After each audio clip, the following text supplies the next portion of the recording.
pleasant good afternoon. Matinee baseball from Miller Park today. We're at Miller Park, Milwaukee, and the Brewers ready to host the world champs, the San Francisco Giants, and the Brew Crew trying to make it a clean sweep. There was the star from last night's game, Blake Lally, his first ever at bat at Miller Park, produced a game winner.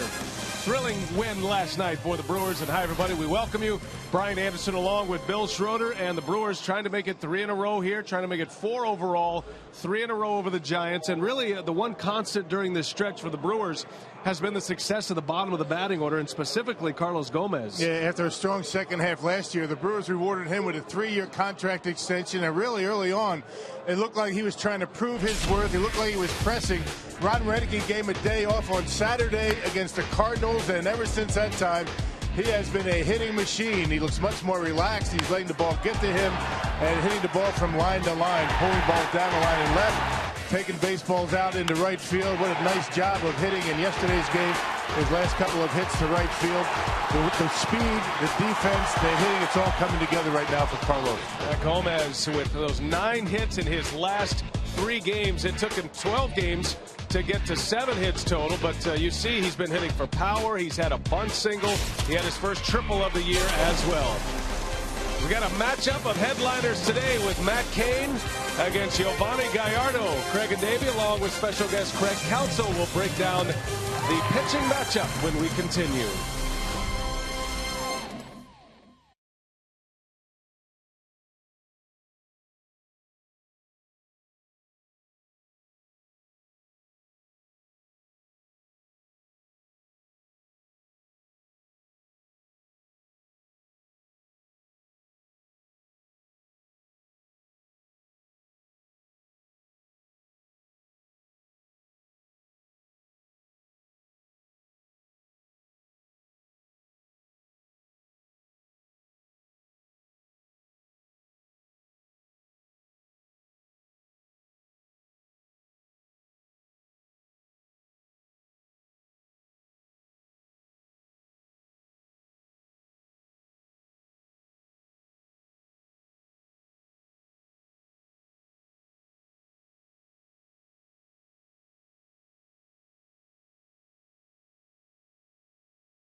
Needs at Menards.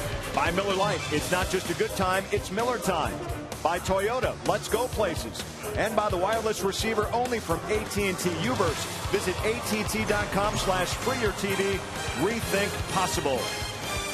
Back here at Miller Park, Brewers going for the sweep over the Giants. Craig Kashan, Craig Counsell, Davey Nelson back with you here on the broadcast. Giovanni Gallardo and Matt Cain, matchup of aces. They have gone 3 times head-to-head against each other in the past. Yo has won 2 of those matchups, but it's ace time. 2 guys not out of the gate so hot. This is a big-time pitching matchup, though. We got the best guys on the respective staffs.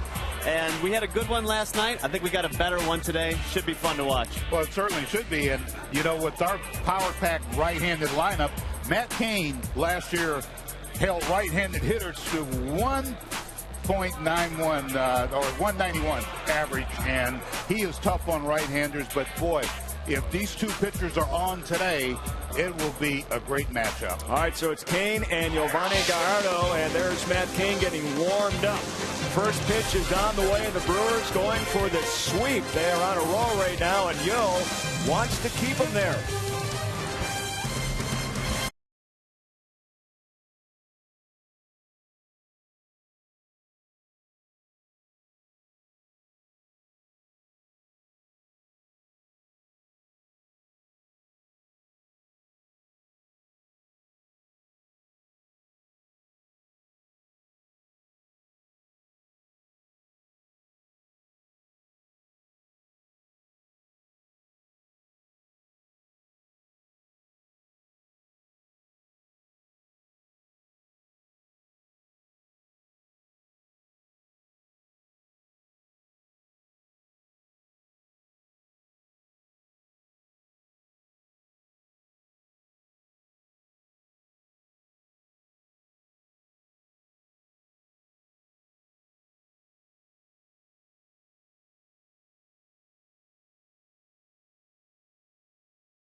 Throwing out the first pitch today. Man, he's a better running back than he is a thrower of the baseball. How about those numbers for Monte Ball? What a great career in Madison, and he's headed for the NFL. There's Bruce Bochy, skipper of the Giants, world champion San Francisco Giants, 2 of the last 3 years. And Bochy's lineup today brought to you by Piggly Wiggly, Pagan, Blanco, Sandoval at the top of the order. In the middle, it's Pence, Crawford, and Noonan. And then Belt, Sanchez, and Cain will round it out. Much different looking lineup than we saw in the last 2 games from Bruce Bochy. Well, Giovanni Gallardo gets his 3rd start of the year. Actually, 4th start of the year for Yo.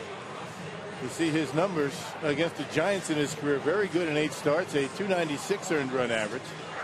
Off to a bit of a slow start this year. The Menards defense for Milwaukee, playing a pretty good defense are the Brewers. Jonathan Lucroy highlighted here, getting a start day game after a night game, catching Giovanni Gallardo. It's usually Maldonado behind home plate, but Luke is swinging the bat, keep him in the lineup.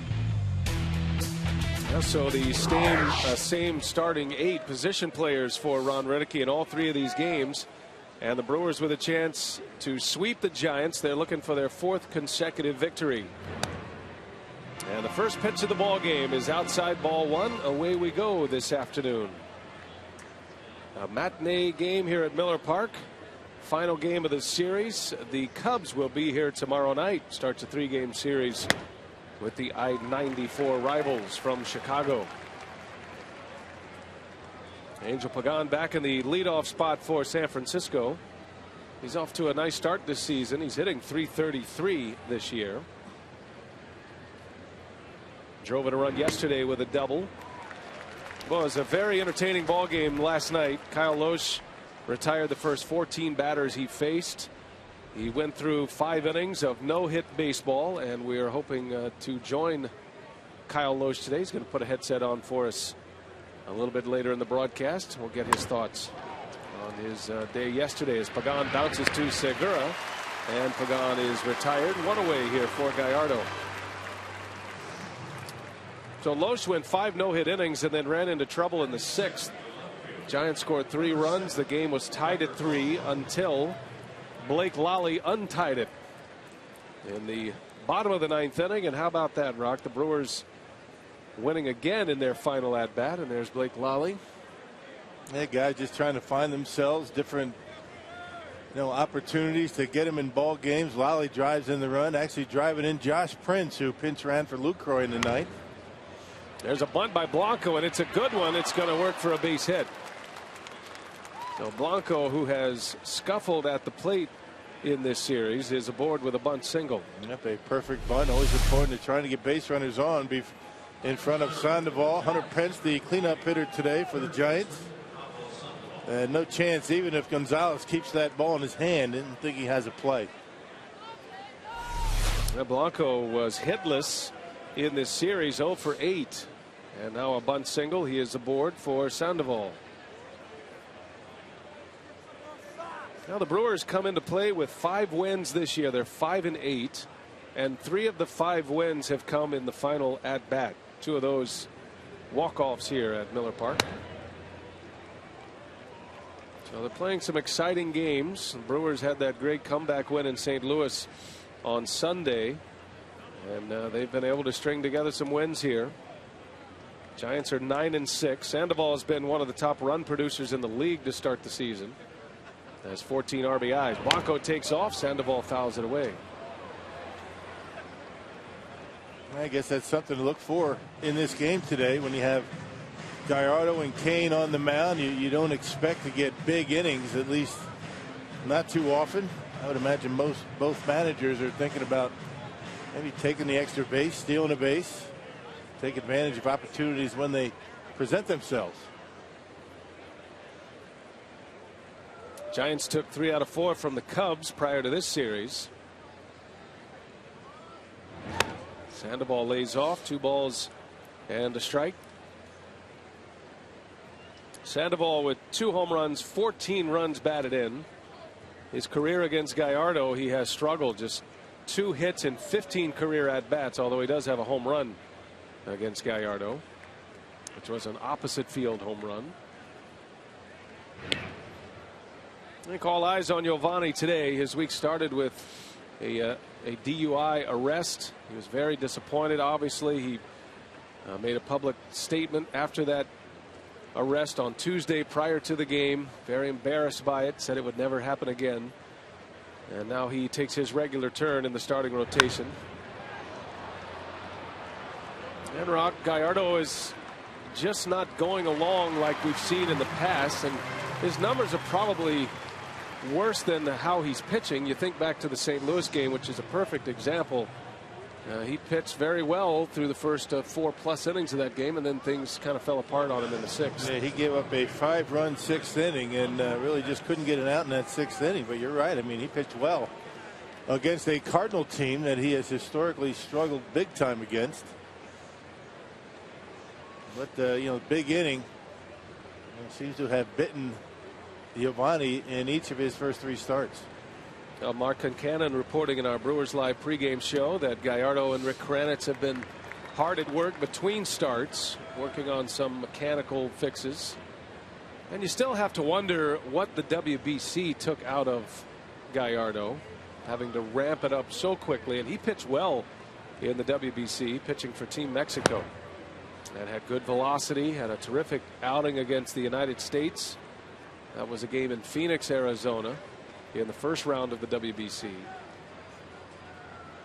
I think it's one of the issues that Giovanni has had, at least early on here. Velocity down. He's topping out at about 92, where usually he's up there in the mid-90s. That's a stolen base for Blanco on a swing and a miss by Hunter Pence. So Blanco with his second steal. He's 2 for 2 now. And he's at second base in scoring position with 2 away. Yeah, had a great jump. Look how far he is towards second base by the time Lucroy gets it. Gets it off to second base. Looks in just a little bit, but Steals it without a problem.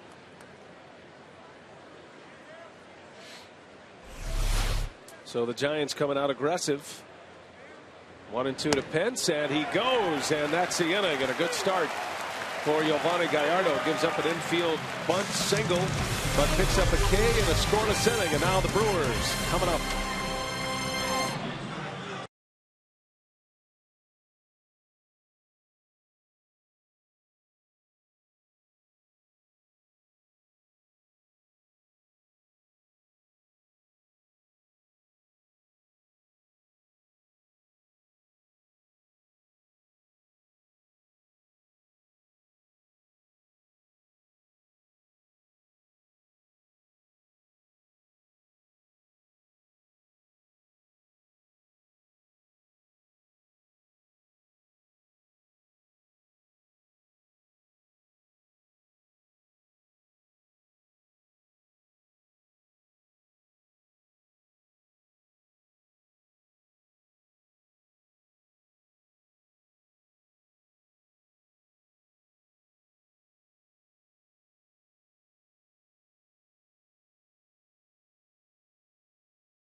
Top of the first, and now Matt Cain on the mound to face Ron Renicke's Milwaukee Brewers. Renicky in a chat with bench coach Jerry Narron.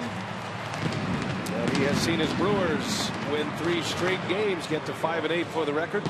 Piggly Wiggly batting order for Renicky today. Aoki leads off. He'll be followed by Segura, then Braun. Middle of the order is Weeks, Lucroy, and Gonzalez. Gomez, Betancourt, and Gallardo will round it out. That's the batting order that will face Matt Cain, one of the game's premier pitchers. Yeah, very deceiving numbers for Cain. 2 very good starts, 1 real bad one. That came against the Cardinals. He gave up 9 runs in 3 2/3 innings. Other than that, he has been very good this year. 28-year-old Matt Cain, in his 9th big league season, was in the major leagues at the age of 20. And he deals Aoki strike 1. Threw a perfect game last year, one of 3 perfect games spun in the big leagues a season ago. A country boy from the South is how he describes himself, and he's going on to do big things in the game of baseball. Remarkably consistent, Matt Cain. Gives you a lot of innings and gives you a lot of starts each and every year. He had 30 or more starts in 7 years in a row. 200+ innings 6 straight years. And he's got a career earned run average at 3.27. That's 3rd best amongst active starting pitchers. Nori Aoki starting it for the Brewers, and he swings and hits it high in the air to right. It's got some carry, but not enough, as Pence will haul it in for the first out. Well, the Menards defense for the San Francisco Giants. A couple of changes. Hector Sanchez gets the start behind home plate. Buster Posey sits this one out. Nick Noonan at second as Marco Scutero gets today off. Your Giants Menards defense. I think one of the themes that you recognize right away for the Giants, they have stacked a number of left-handed hitters against Gallardo. Got 3 switch hitters and 4 left-handed hitters, so 7 batters in the starting lineup will bat from the left side against Gallardo today. That's a big bat, not in the lineup in Buster Posey. Gene Segura comes in hitting .378.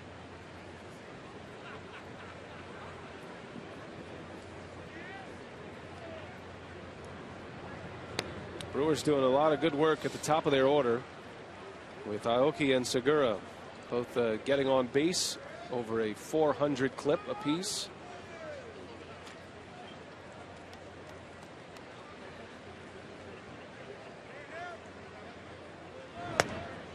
Well, Segura started the day yesterday as the National League's leading hitter. He is currently 4th in the league coming into play today. Chris Johnson of the Braves is the league leader, hitting .409. Yeah, this early in the season, an offer is going to drop you about 35 points. Just the way it is. Segura lines one to right, a base hit. And that's why he has been so good in the early part of the season. His ability to go to right field. Yeah, between he and Aoki, I mean, two guys that use the opposite field very well. Two-seam fastball from Matt Cain, and Segura inside outs it and shoots it into right. Well, let's see if Ron Reddick wants to be aggressive on the bases. You saw Bruce Bochy running in first inning. Well, when you have good pitching out on the mound, you've got to manufacture runs. And most importantly, you've got to get to Matt Cain early, first 2 or 3 innings. Yeah, don't let him settle in. That's the case with most top shelf pitchers. And we'll see how aggressive the Brewers will be on the base paths. Well, Ryan Braun coming into today's play with a batting average of .278, has 2 home runs, one of them here at Miller Park. There goes Segura right away, and Braun pops it foul and out of play. Well, Segura got a great jump. Yeah, no chance of Sanchez throwing him out at second base, but Braun had a pretty good pitch to hit. Ryan just a tick off right now. Been that way since his homestand start, a little bit in that Cardinal series. Now, only Pujols has a higher slugging percentage than Ryan Braun. That measures extra base hits. Ryan Braun a .568 slugging percentage throughout his career, which is now in its 7th season. And Braun launches one. That is way back. And there it goes. Ryan Braun with a 2-run home run. And the Brewers are on the board first today as Braun belts his 3rd of the season.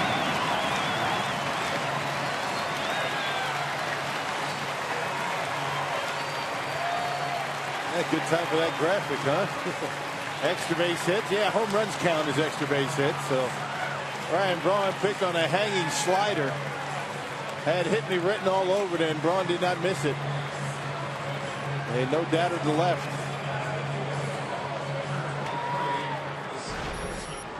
Well, on the Powerball home run count, the man who led the league in homers last year connects for number 3. A nice short stroke. The ball just jumps off his bat.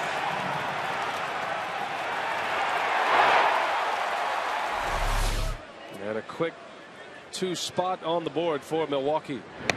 Here's Ricky Weeks. He takes strike 1 from Cain. Yeah, as good as Matt Cain has been in his career, he's struggled here at Miller Park. He's given up now 23 runs in just a little over 34 innings of work. That's a lot for him. Yeah. He pitches in a very pitcher-friendly ballpark in San Francisco, and I think the West Division in the National League primarily pitchers' parks. San Diego, San Francisco, Los Angeles. But there's something about Miller Park doesn't quite jive with Matt Cain for some reason. You wonder what it is. Ricky Weeks on the ground to second. That's Nick Noonan out there today. And there is out number 2. Let's take it back to the home run swing of Ryan Braun. Yep, the slider, it just hung right up there. Didn't do much, just spinning. Middle in, and Braun with a nice easy stroke, able to knock it out of here. That would have been out of any ballpark, not just Miller Park. And always a good idea to go stand next to your hitting coach after you hit one out. Yeah, I felt good about that one, Johnny. Lucroy into left field. Playable for Blanco. Lucroy jumping on the first pitch. And that will retire the side, but not before Ryan Braun, the great 8, sends one out and gives the Brewers a 2-0 lead early.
Two-run home run against Matt Cain in the bottom of the first inning. And now we head to the second. And Gallardo back on the mound. He'll face Brandon Crawford, Nick Noonan, and Brendan Belt to get it started here. Gallardo worked a scoreless first inning. Gave up a bunt single to Gregor Blanco, but then was able to strike out Hunter Pence with Blanco at second base. So a good start today for the Brew Crew. And first offering to Brandon Crawford, who is elevated in the lineup today. And why wouldn't you? He's been a hot hitter for San Francisco, carrying a 10-game hitting streak. Crawford had a home run in game 1 of this series against Willie Peralta.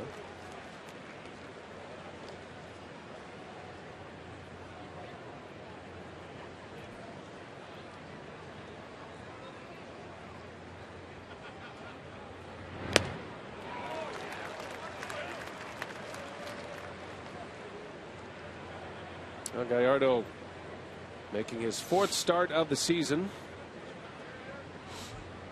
Had 2 starts against what I would call his nemesis opponents throughout the years. The Rockies, a team he has never beaten, and the St. Louis Cardinals, a team that he has 1 win against but has struggled. And Crawford turns that one around in a hurry.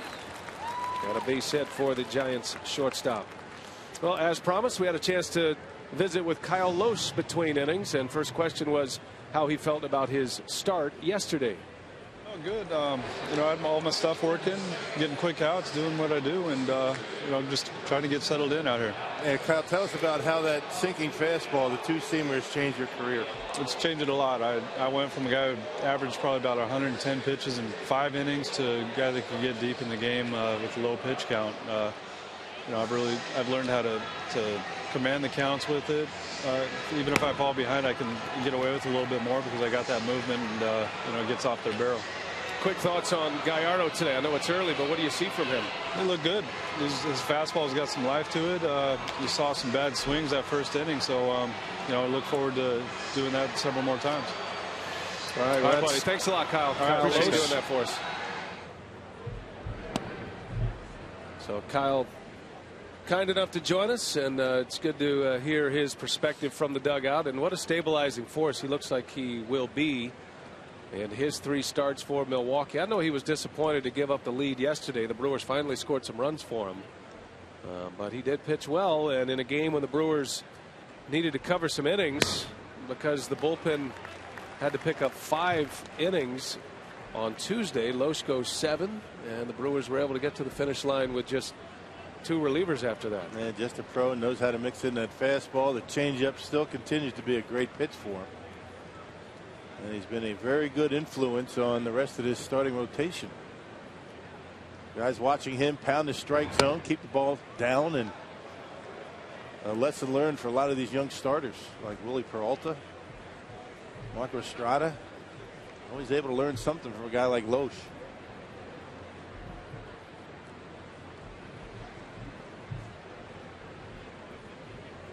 Now Gallardo with a runner at first, and Noonan at the plate, and down he goes. Foul tip right into the mid of Lucroy for a strikeout.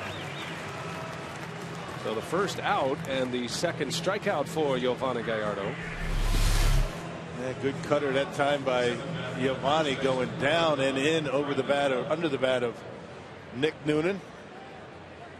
89 miles an hour for Gallardo on the cutter. So far today, topping out once again at 92 with the fastball. 1 gone for Brandon Belt. And he swings at the first pitch. These Giants, and we saw it yesterday against Lohse, but they are aggressive early with strike throwers on the mound. It's a team that puts the ball in play a lot. They don't walk much. They've swung the bat well as a team this year, getting a lot of hits, a lot of base runners. It's interesting, though, they do lead the major leagues in double plays grounded into it, and those 2 factors play into what's been going on here in San Francisco. Yeah, make a lot of contact instead of the swing and a miss. You get ground into a double play. They don't hit many home runs. A lot of that has to do with playing at AT&T Park. But they hit well with runners in scoring position. That ball's hit hard. Aoki cuts across, and he's got it. Aoki playing deep, able to go straight across. He was dealing with the lights and the ribbon board, which can be difficult on a line drive like that. He hangs in there. The lights and the glass above the grandstands out there in the day game is always a challenge for every outfielder, but I would imagine Aoki, Ryan Braun, got to be used to it by now. And there is a haze in the ballpark as well. They fired off the cannons after the Braun home run, and it's kind of hovering.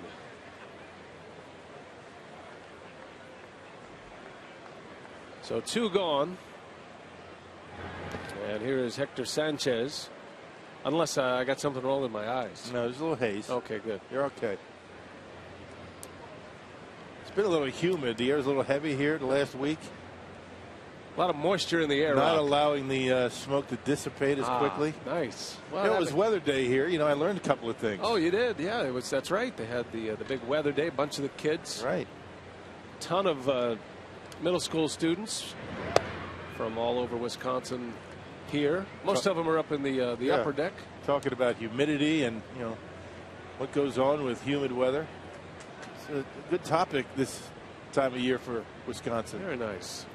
So not only are you offering excellent baseball analysis, but you pretty much analyze anything that's going on around here, including the cloud that is inside Miller Park right now. I don't know how much analysis, but I'll certainly have a comment on it. Just say it like you mean it, Rock. Ah, well.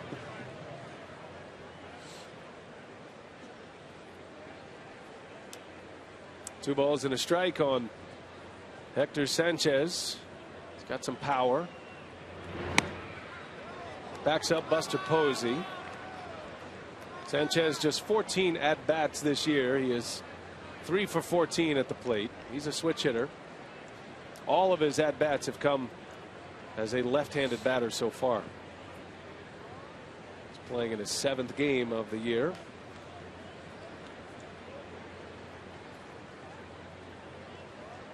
Runner goes, and it's down and in, ball 4. Gallardo walks the number 8 hitter. And the Giants with more traffic on the bases. 2 on now with 2 away, and Matt Cain coming up. Yeah, Gallardo being very careful to Sanchez, knowing that Matt Cain's in the on-deck circle. One of 2 right-handed batters in the lineup for Bruce Bochy today. Hunter Pence the other. A lot of lefties facing Gallardo today. Cain's a pretty good hitter. Hit 176 last year. Respectable number for a pitcher. Very athletic pitcher. Actually had 13 hits last season and had a couple of doubles, and in his career he has 6 home runs. Had one last year. No slouch at the plate. Certainly Gallardo will pay close attention to him. That's why he started him off with a curveball.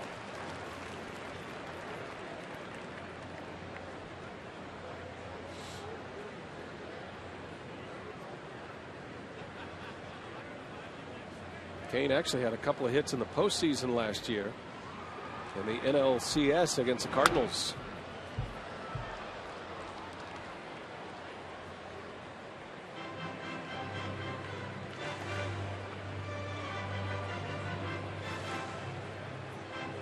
Well, he gets a lot of practice. We talked about how many years in a row he's had 200 more innings, so he'll get about 3 at bats a game minimum. 2 on, the 1-2 pitch in there, called strike 3. Gallardo punches Cain's ticket to end the 2nd inning, and 3 strikeouts for Giovanni to get it started. Brewers lead 2-0.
here at Miller Park as we head to the bottom of the second inning. And there's his shot, doing a nice job keeping it steady. Yeah. Come out to Miller Park as the Brewers host the Cubs this weekend. For tickets, call 414-902-4000 or visit brewers.com. No, there's not an earthquake inside Miller Park. Just Monte Ball. Look at that. Looks like a pro. Yeah, Jesse's waiting for his camera back, but I don't think he has much to say about it. Oh, he's zooming in. This is when it gets messy. You got to breathe, Monte. You got to breathe. He looks like he's in anguish. It's good to have Monte Ball with us, and at least we can put him to work. Yeah. It's good. Take the challenge. Give Jesse a couple innings off. Jesse, one of the great handheld camera operators in the business. He's the one that gives you all those great shots. Jesse, the man to his right, was on the field last night for the Blake Lally walk-off. Some beautiful images there. And this is not Jesse. Yeah,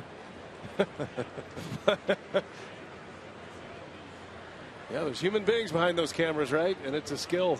Yes, it is. Keeping them steady. Alex Gonzalez leads off, and he pops it up.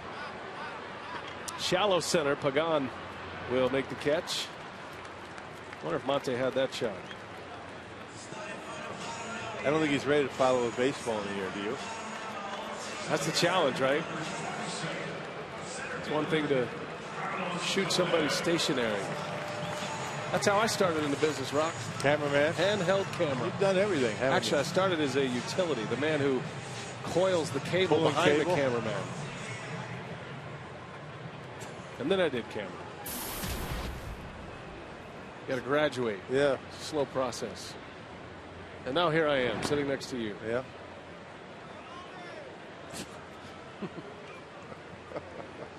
Got the professionals back at work now, I think.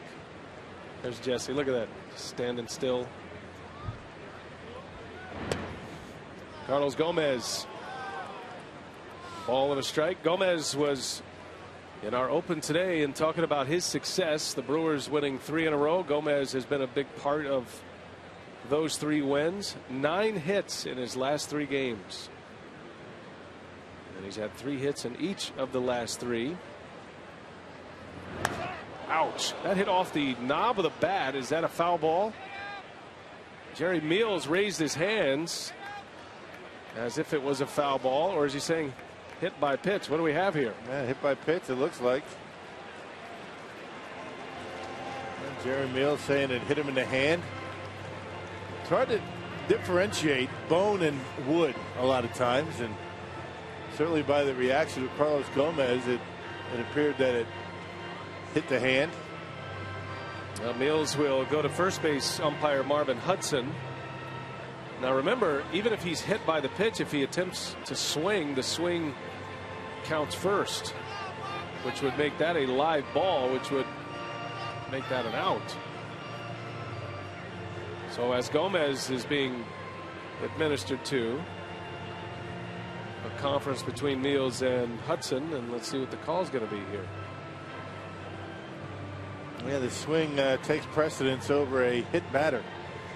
If a batter offers at a pitch and it hits him, it's a strike.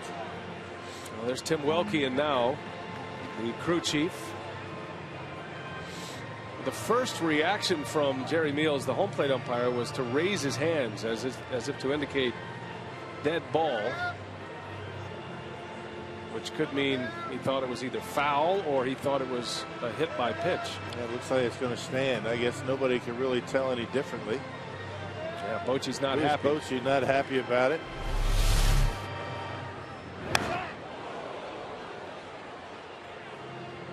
Let's see, does he offer at it? No, he does not. You can't tell if it hits his hand or the knob of the bat. Maybe a little bit of both. Yeah, this will give us a good look at it. It's hard to tell. Yeah, it looked like the knob was certainly a part of it, but it got some flesh too. So that is going to be a hit batter. Bochy's still not happy. He wants Jerry Meals to go look at Gomez's hand.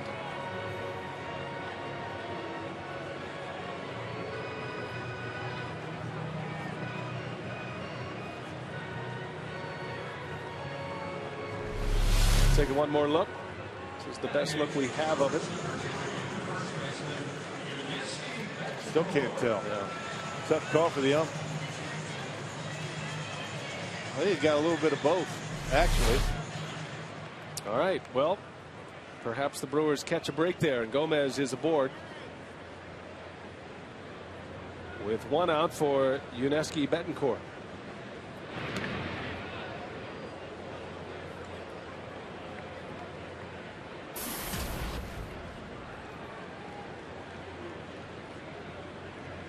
Well, Betancourt with home runs each of the last 2 games.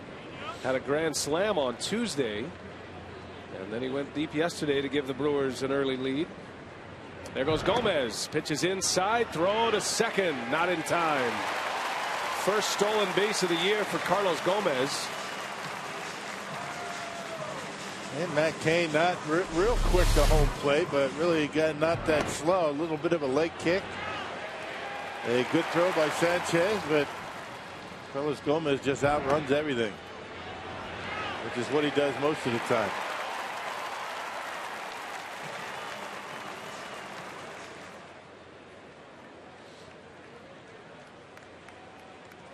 Hands are taking a beating, aren't they, Carlos Gomez?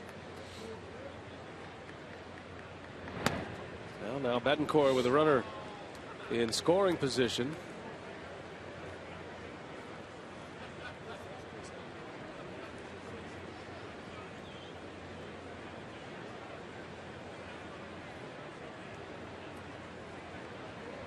Brewers lead 2-0 on Braun's 2-run homer in the first inning.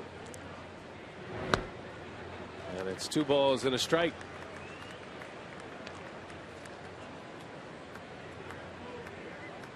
Well, the bottom of the order has been very productive for the Brewers, and Betancourt has been the one driving in most of the runs.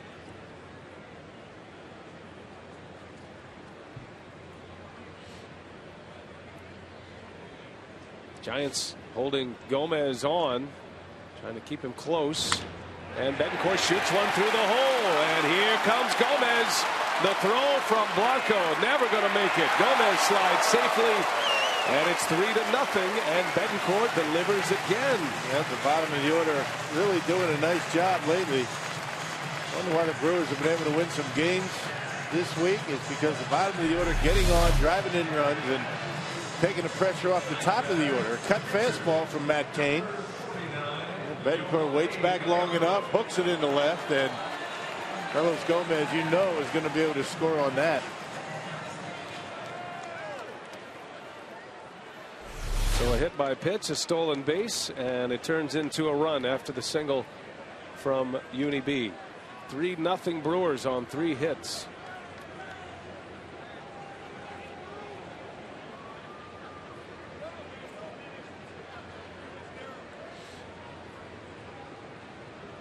And now you know why Bruce Bochy was so upset about that call, allowing Gomez to get the first, because he knew that he was going to steal it back. Giovanni Gallardo, did he get it? That ball's way back. It's got a chance, and it's gone! Giovanni Gallardo with a 2-run home run.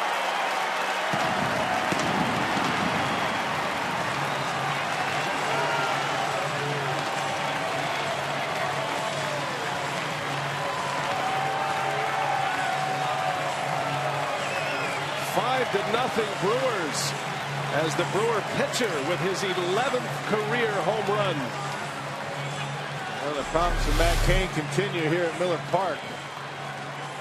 Well, the pitcher's considered bottom of the order, right? 2-seam fastball, and Gallardo gets it all and knocks it into that Brewers bullpen and gives himself a 5-0 lead. How about that?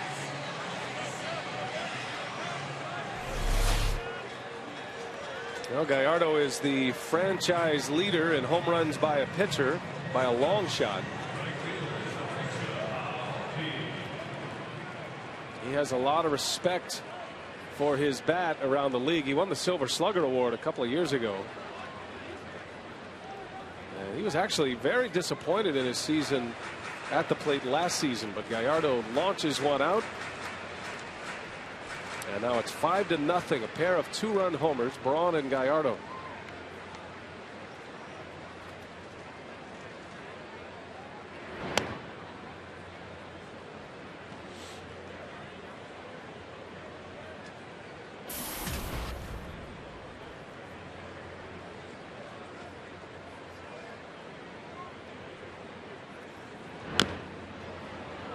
Aoki fouls it off his foot.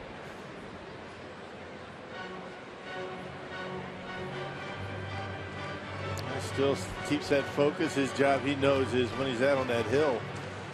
And the home runs, the offense, just a bonus.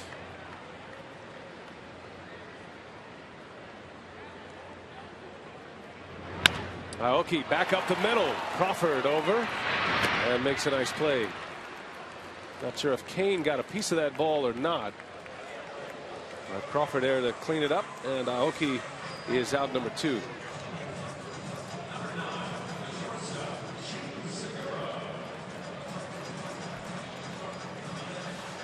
Five on the board already on 4 hits. Aoki sends it right back up the middle, and tough to tell. Didn't look like he slowed it down, but could have. It's a 6-3 in my book.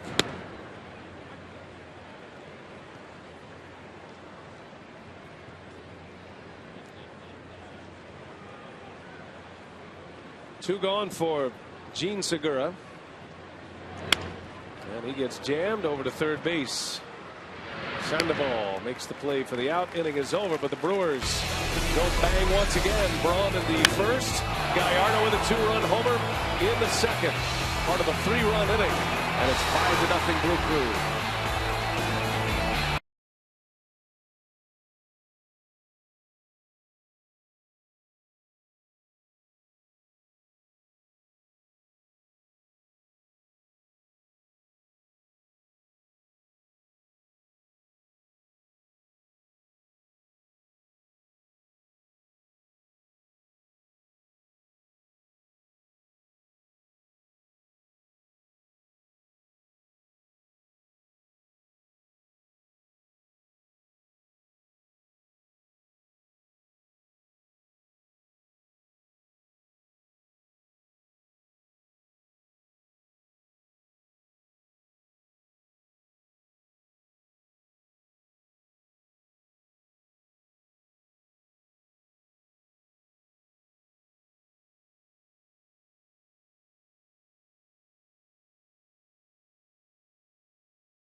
Monte Ball, the NCAA's all-time touchdown leader. He is with us, the former Badger star. He was running camera for us last half inning. He is on camera. Monte, the NFL draft a week from tonight. You've already had calls just sitting here from the Titans and the Dolphins. What has life been like for you? Working out for teams, talking to teams. What are they telling you? It's been fun. I'm really enjoying it. But right now they're just, as of right now, I really have no idea where I'm going to go in the draft. At the end of the day, it's just about being drafted, and it's about what you do when you're drafted is what matters. How much fun was it playing in Madison for 3 Rose Bowl teams? This is something I'll never forget. Just meeting all the people here in Madison, because I'm not from here or in Madison, and then just meeting the players and being able to lead them to 3 straight Rose Bowls it's a special place in my heart for sure. A lot of fans here at Miller Park saw you run the ball so well. What was it like playing for these fans? It's something, like I said, I'll never forget it, because everyone here is so welcoming. Whenever me and my family came here, and then just to see that the games are always sold out and the fans are always behind you 100% is very special. Well, best of luck in the NFL. We know you're going to play on Sunday, and best of luck next Thursday in the draft. I really appreciate it. Thank you. Guys, Monte had a Brewer jersey custom made this morning. Number 28, nice. Sporting 28, looking great. Yeah, he looks good. And check it out, Monte. Let's see it. Looks good. Look at this. Turn around. There's a shot right back to Gallardo, who makes the catch for the out. Let's hope he's all right. That was a wicked line drive off the bat of Pagan, and Giovanni, that stung him a little bit, Rock. It might have got him on the wrist. Let's see. Hopefully, not the pitching hand, which it's not. He's able to keep it on him and got a piece of something on Yo. Ball not hit all that hard, but hard enough to sting Gallardo on the glove hand. That was interesting that the ball hit the wrist and rolled up kind of in his jersey. He was able to secure it before it hit the ground. There's Dave Yeager, the Brewers assistant athletic trainer, out having a look at Gallardo. At least it's not the pitching hand. Still going to hurt. But not going to affect him as much as it would, obviously, if it was his pitching hand.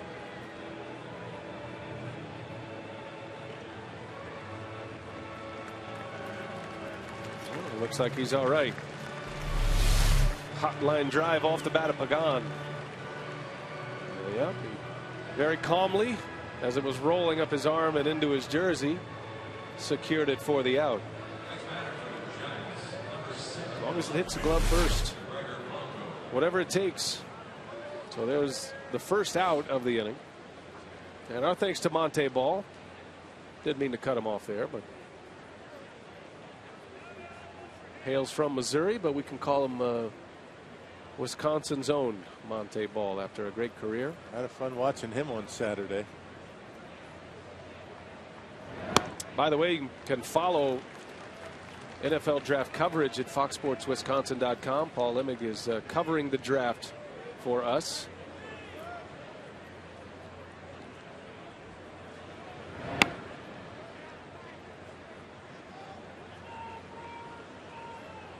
You wonder, the draft, it's so detailed now and it goes into so many layers.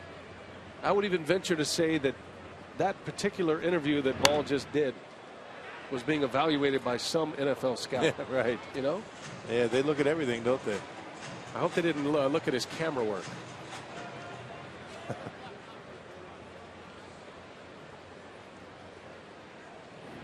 One and two to Gregor Blanco. Down in the dirt. Lucroy, just in case Blanco swung at it.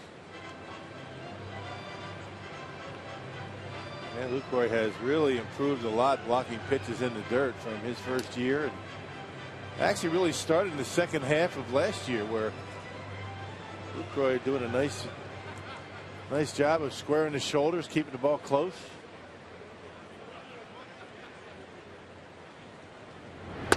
And the 2-2 misses inside. 5-0 Brewers. Gallardo homered last inning. Had one home run last year. He did it in September against the Pirates. And his first of 2013. There's another line drive. So two hard hit balls by the Giants. And Gregor Blanco has a 2-hit game. A 1-out base runner with Sandoval coming up. And figure Blanco to try and steal a base again. He got one in the first inning. Of course, down by 5 runs, it might keep you close, but a 3-2 pitch down in the zone, and left-handed hitter likes it down there. Just drops the head of the bat on it and hits a line drive into center.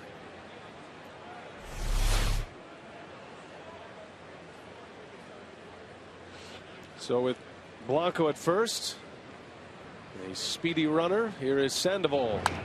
Swinging away at the first pitch. Is it going to stay playable? That's out in the seats. Pablo Sandoval, the Kung Fu Panda. Last year's World Series MVP. Was an All-Star last season. Matter of fact, he's made the All-Star team the last 2 years.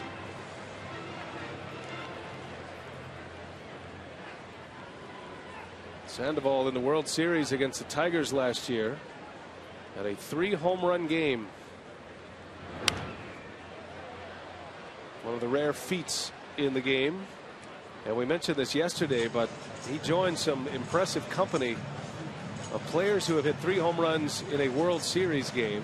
Started with Babe Ruth, who did it twice, 1926 and 1928.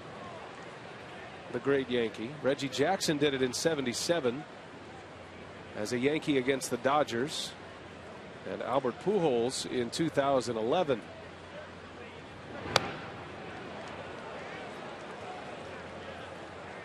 It's always interesting, some of the statistical anomalies. You go from 1928 to 1977 between 3 Homer World Series games. Then you go from 77 to 2011, but then in each of the last 2 World Series we've seen him. Go figure. Just hitting a lot more home runs these days. That's why you don't see as many stolen bases, sacrifice bunts. You don't see as much of those. And sitting back waiting for the Earl Weaver 3-run homer. That's your kind of game, though. Yeah. You like that kind of game. Like George Bamberger would say, let's get to uppercutting. 2-2. Runner goes. Sandoval into left field. Braun is over. He's got it. Got a chance here. The throw to first. And it's a little late. Blanco scurries back. 2 outs. Well, this week the UFC returns to Fox. Lightweight champion Benson Henderson puts his title on the line against Gilbert Melendez. Fox UFC Saturday is live and free this week beginning at 7 p.m. Central.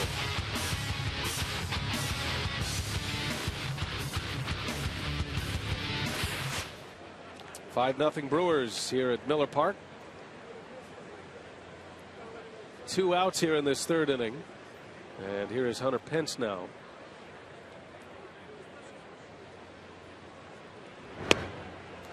And Pence, like many of the other Giants, swinging away early in the count.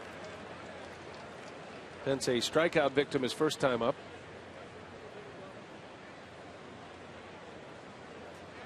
About as unorthodox a player as it gets, Hunter Pence, but he still puts up the numbers. Yes, he does. I mean, good at every aspect of the game. He can run, he can throw, he can field, hit for power. First time in his career he had driven in 100 runs last year. He drove in 104.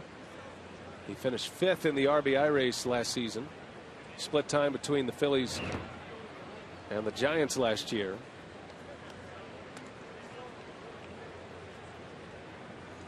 He drove in 45 runs for the Giants in just 59 games last season.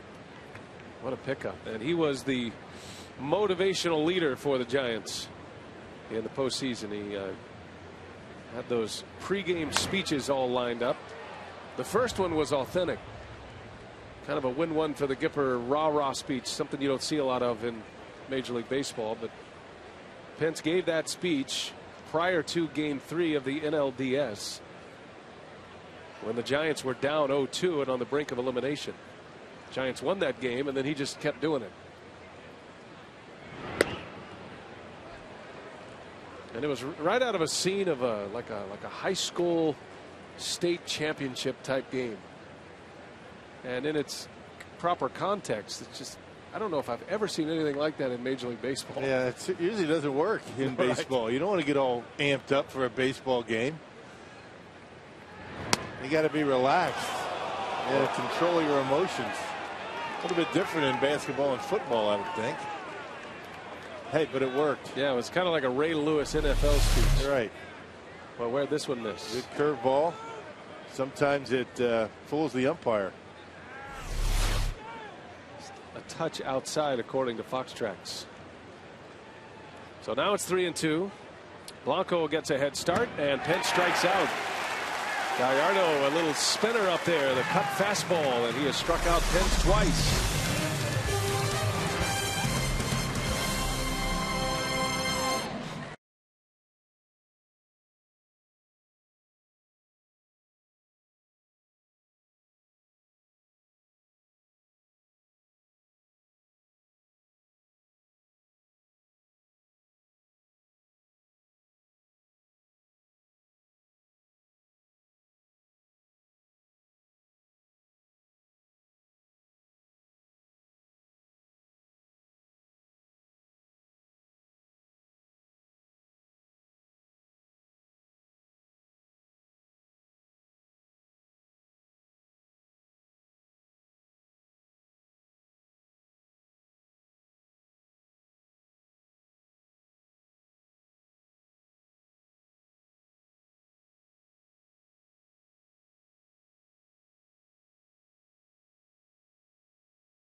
things are going well for the bottom of your order when your pitcher is sending 2-run home runs to his friends in the Brewers bullpen. Gallardo's homer in the second adds to the Brewers lead here. And today on our Twitter poll, we are asking Brewers fans whose bottom of the order production has been the most valuable. Is it Alex Gonzalez, who's hitting 2 for 9 this series? Carlos Gomez, who's on a 3 consecutive 3-hit game streak, or Uni Bencourt, who was already added to his gaudy numbers with 2 home runs and 7 RBIs this series. Brian, later in the game, we will update the results. All right, thanks, Sophia. Manning the Twitter today, Sophia Menard. She had a great picture, too, we're going to get into at some point. Some very interesting photographs from last night's post-game celebration and interview session as Ryan Braun into center field. That was off the end of the bat. And there is the first out. Kane retiring Braun to start the 3rd inning. Braun went deep, a 2-run homer in the 1st inning.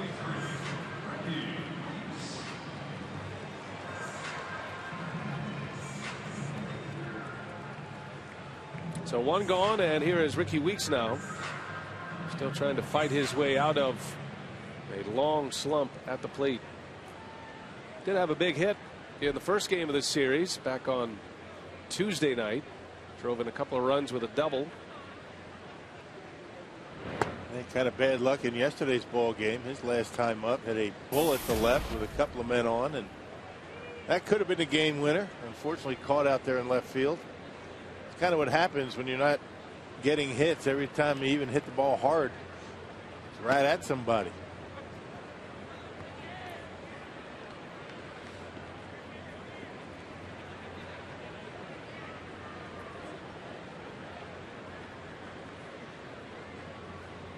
Weeks bounced out to second his first time up. And it goes to a ball and 2 strikes on Ricky Weeks. Speaking of Twitter, Rock, I don't know if you saw the photograph last night of Ryan Braun and the Matrix Carlos Gomez avoiding the water. This is one of the best photos that is unbelievable. I've ever seen. Look at that. It's so cool. But there's a side story to that photo, by the way, because 2 frames later, Mark Concannon. Oh my, that's good. Just wore the humanity, guys. I knew it was coming. A bunch of water holding a microphone. That's great. But you know, I've been splashed plenty of times in my life. As a kid with a water pistol, food fights in college. How many guys can say they got drenched by the MVP? Oh man, that's beautiful. As Ricky Weeks lines one to left field, a base hit. I guess he didn't need an umbrella leaving the ballpark. You can only get so wet. I mean, that is such a classic photo. I was wondering why Mark was soaking wet last night after that interview. Now, and Gomez is not pictured in there, so it looks like Ryan Braun is throwing water right on Mark Concannon. Gomez ducked it, right? Here's the video image. Check it out. Oh no. Now, see, Carlos has much faster reflexes than I. He was down on his second, and I just kind of took one for the team right there, assessing the damage. Brownie said, hey, did I get you? I said, hey, it's all right. You know, hijinks always encouraged on live TV. I thought you did a nice job, though. You kept talking. You managed to sideswipe. He stayed right in there. I mean, most guys would have run away. See, that's why the photograph, I believe, is better than the video, because we don't want to let the facts get in the way. Right. The photograph of Mark in it is the one that really, that's going to go up on the mantle, isn't it, Mark? Absolutely. You made a great suggestion. I should get Bronny to sign that for me. But between that and Blake Lawley getting hit with a shaving cream pie, and you remember grade school, guys, when you had a substitute teacher? That was what the dugout was like last night. It was just a little crazy. Yeah, it was every man for himself. That's my favorite image right there. It's a good one. I'm not grimacing too badly, am I? You've had your moment, Mark Concannon.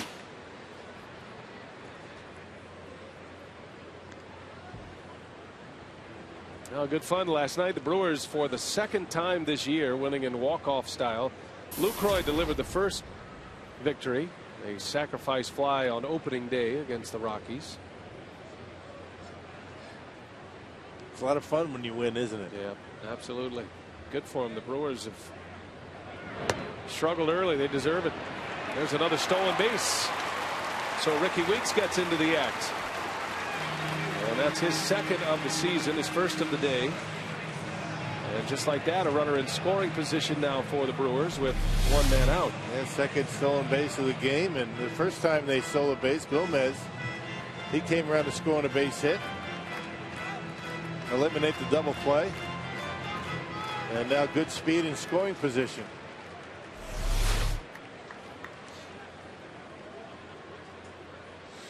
Lucroy in a 2-1 count. And he fouls it away. I think everybody's wondering what Ricky Weeks will be like in the stolen base category moving forward. There was a year back in 07 he stole 25 bases at 19 in 2008. But where he's been hitting in the order and the injuries, and especially the ankle injury in 2011, have slowed him down significantly. Had 16 bags last year, already 2 this season. He picks his spots when he wants to run.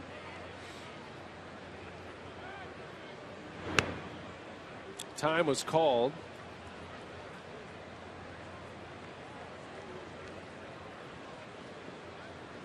So a no pitch. Count remains at 2-2 on Lucroy.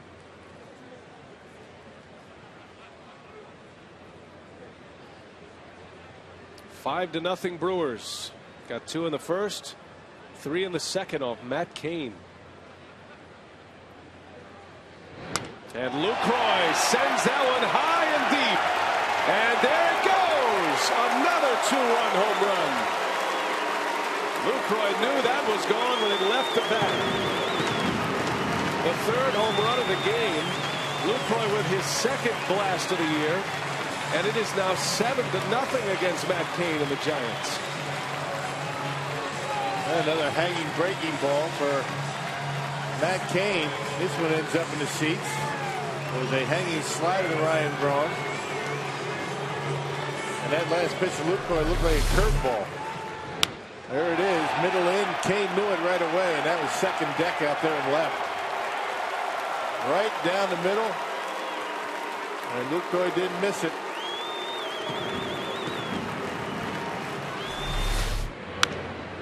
Gonzalez on the first pitch. Out to Hunter Pence for out number 2. I'll tell you, the Brewers have found their home run stroke here lately. Yeah, residents in Milwaukee, Ozaki, Racine, Washington, and Waukesha counties can purchase half-price tickets to Brewers games against the Pirates and Cardinals April 29th through May 3rd. Some restrictions apply. Save 50% on tickets at brewers.com/5county. Well, the Brewers now with 14 home runs for the season. Half of those have come in this series. Yeah, 7 of them. Yeah, Uni's got a couple. Offense starting to come around. That's why I think Ron Renneke didn't want to, mess it up and have Maldonado catch. Not that, Maldonado isn't proficient behind home plate, but the continuity in that lineup starting to come together a little bit. That one is headed for the Brewers dugout and just out of the reach of Brandon Belt. Ron Renneke's thrown the same lineup out now, what, 3 days in a row? Yeah. 3 in a row scoring runs. Had an 8-run inning on Tuesday. And at the time, that was the most runs the Brewers had scored in an inning and in an entire game. The Brewers had a 7-run game in Chicago. They went those 32 innings without scoring a run, which set a franchise record. But since that time, they have been swinging the bats well. And the home run starting to follow now. Lucroy had the big home run on Sunday in St. Louis. A 10th inning home run that gave the Brewers the lead.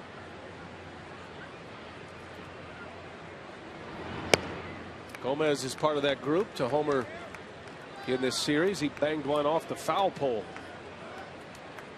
down the left field line. 7-0. Matt Cain thought there was the third strike. That was a 3-1 pitch. Swing and a miss, and Cain started to walk off the mound. Not often a pitcher forgets the count. He's anxious to be done with this inning. Now a 3-2. Gomez gets sawed off. Slow roller foul. Well, the Brewers have done a little bit of everything in this game. They've hit for power with the 3 home runs. They have 2 stolen bases in this game. Seen some nice defense. Gallardo made a nice catch on a line drive. Gallardo with 3 shutout innings so far on 3 hits. There's a strike called outside corner. Gomez rung up, and Kane is out of the third, but the Brewers strike again. The third 2-run homer of the ball game. The Brewer catcher gets into the act. No doubt in the left. 7-0 Milwaukee.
Wisconsin is brought to you by Piggly Wiggly, the official supermarket of Fox Sports Wisconsin, and by Marshfield Clinic.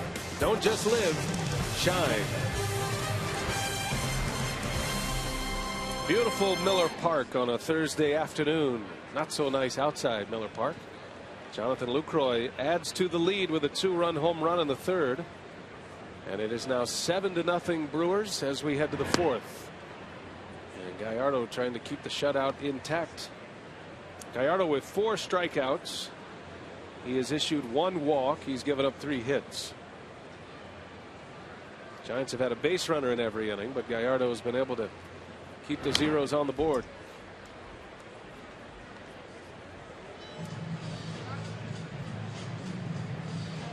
Crawford singled off Gallardo back in the second inning. He hit it hard back to center field. There's been a bunt single and a couple of line drives. Crawford a little half swing. That's a strike. 1 and 2. Yeah, the cut fastball for Gallardo is pretty good here today. It's got some tilt on it, keeping it down. Means he's getting on top, keeping the fingers on top, and not flattening out.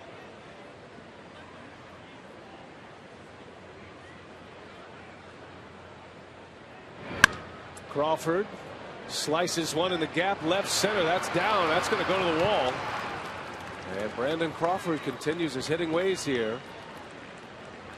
I don't blame Bochy for bumping him up in the batting order. 2 more hits today for Brandon Crawford. And both of them hit very hard. One to center, now one into left center. It's a cut fastball that stayed out over the plate. One of the rare mistakes he's made with that pitch. Crawford, a nice piece of hitting. And just serves it out there, shoots it into the gap out there in left center. He's 2 for 2 today.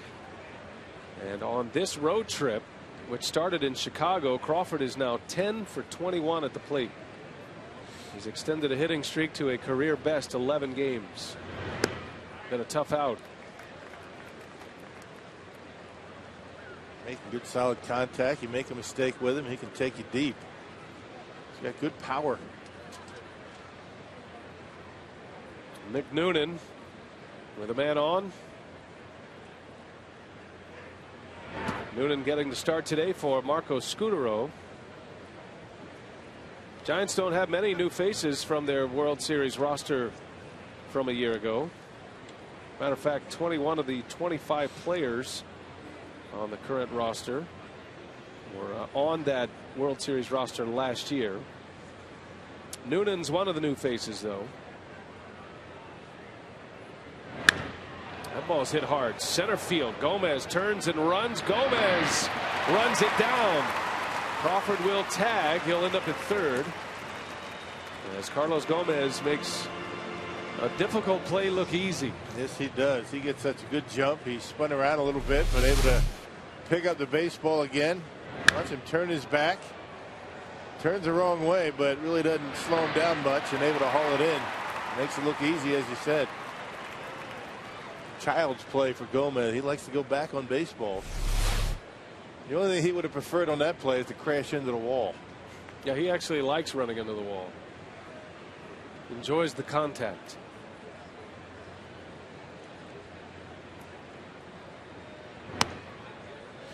Every time I see a catch like that, I think about Mike Cameron, former Brewers center fielder, Gold Glover.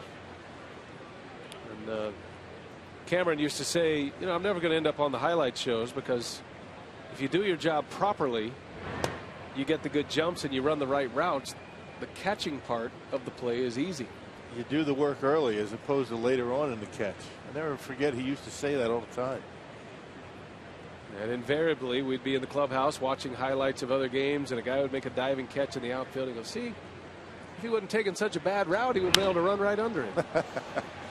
That one's hit deep enough to score the run. Belt sends it out to Gomez and Crawford is in and the Giants are on the board for the first time.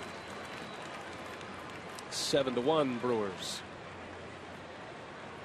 Well, Fox Sports Wisconsin is your home for Bucks postseason coverage before and after every playoff game. Bucks Live presented by Marshfield Clinic. Plus live action and complete coverage of games 1, 2, and 3. You can tune in Sunday for game 1. The Bucks travel to Miami to take on the Heat. And the tip time there is 5 p.m. Bucks Live only on Fox Sports Wisconsin.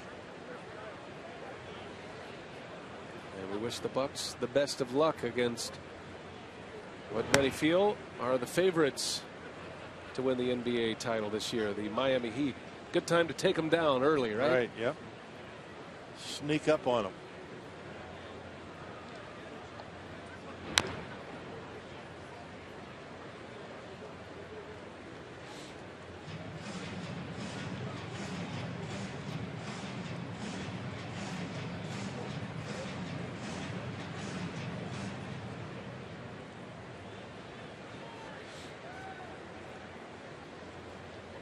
Back to the curveball, the 1-1 to Sanchez out in front of it. And it's a ball and 2 strikes.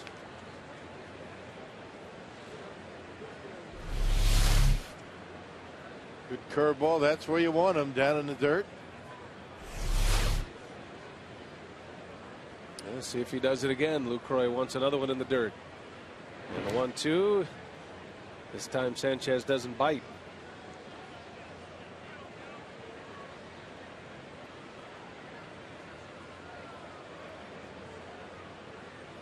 Sanchez getting the start for Buster Posey. He walked in the second inning.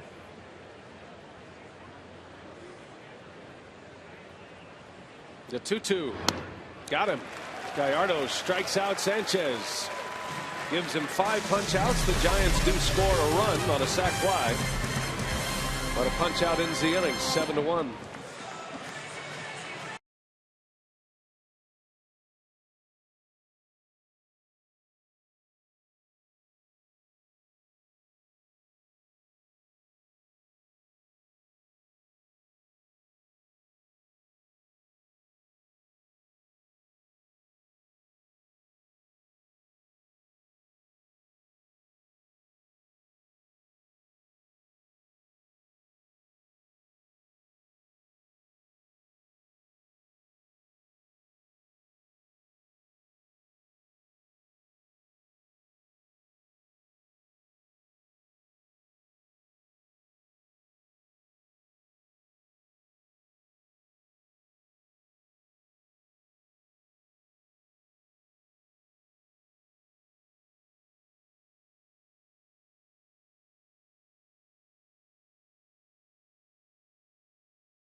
Brewers coming up.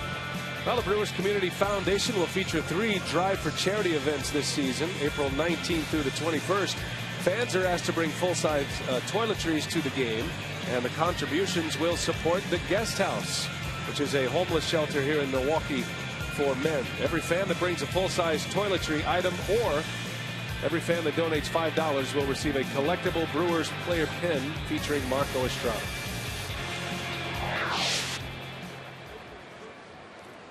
Skipping school. No apostrophes there.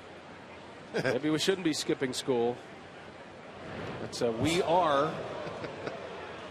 Not were. Not were. We're skipping school. Yeah, well, at least he's skipping school with his mom, I'm guessing. So we'll put that on her. Weather day today at the ballpark. Actually, probably a field trip. I don't remember field trips to the Major League Baseball stadiums when I was in school. Museums for me. Or the bread making factory. It's always exciting. Kids today, Rock. Yeah. They have it made, don't they? Uni Betancourt leads off. Drove in a run his last time up. Actually singled his last time up. Plating Carlos Gomez. Brewers have gotten 3 2-run home runs. Braun, Gallardo, and Lucroy. Betancourt has the other ribby.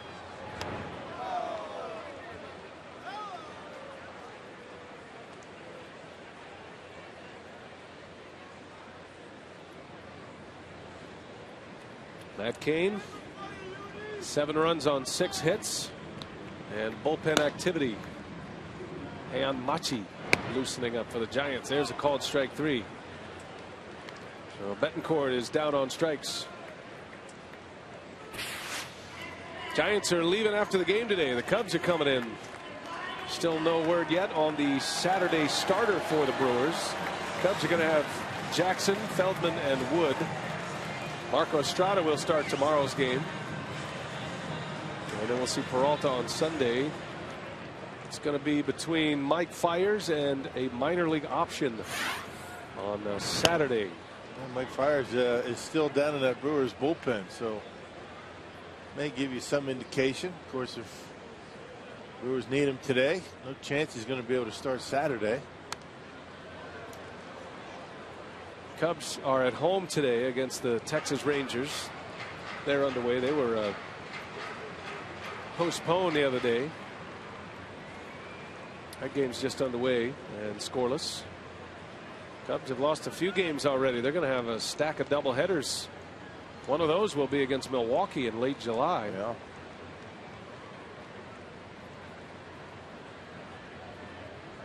No balls, 2 strikes. Gallardo. Did he go? Yes, he did. And Gallardo is down on strikes. Back-to-back Ks for Cain.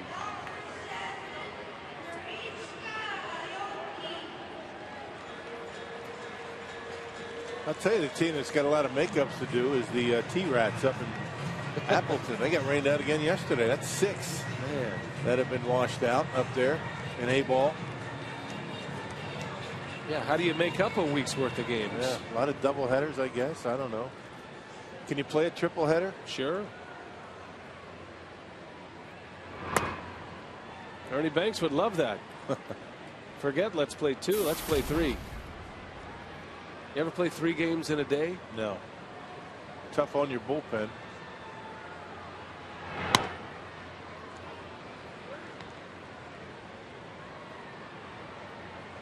I take that back. We played a 25-inning game. Yeah, that's 3 games in 2 days.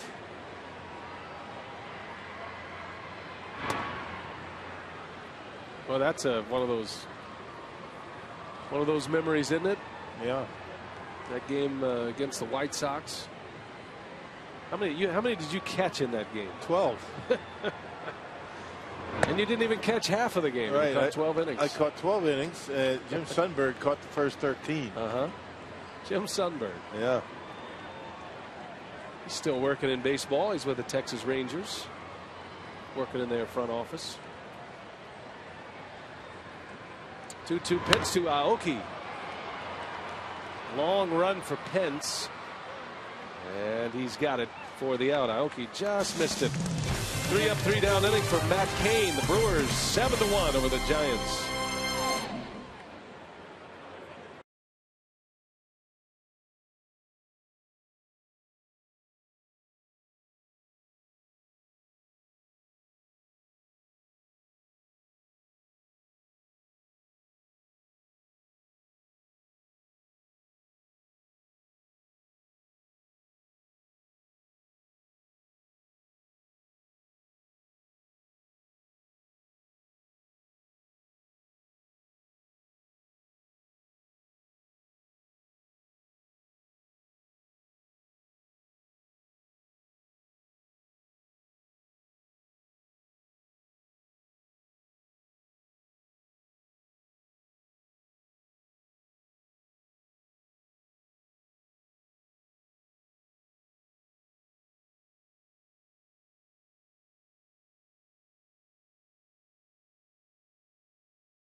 Rewind. The Brewers behind Gallardo, giving him a ton of offense here today. 3 2-run home runs in this game. Braun had the first in the first. Uni B drove in a run with a single in the second inning, and the next hitter was Gallardo, and he launched one out of here into the Brewers bullpen. Yep, and then Jonathan Lucroy on a hanging curveball. His second of the year. 7 home runs for the Brewers in this series. And we're only in the 5th inning. It's one of those go figure series, as Matt Cain will hit in this inning. Bochy trying to get some innings out of him, coming off a 3 up 3 down 4th inning with a couple of strikeouts. You start a series, the Brewers struggling at the plate. I remember we talked about it on Tuesday. The Giants pitching staff is not the best remedy for a struggling offense, but you never know in this game. No, you don't. And Matt Cain continues to struggle here at Miller Park. 7 runs in 4 innings.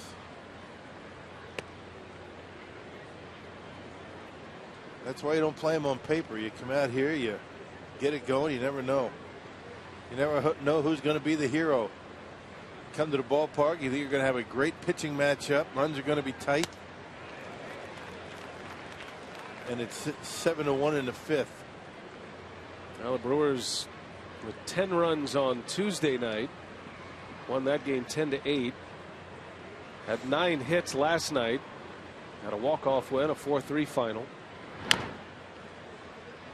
And they've scored 7 runs on 6 hits already. We're only in the 4th inning.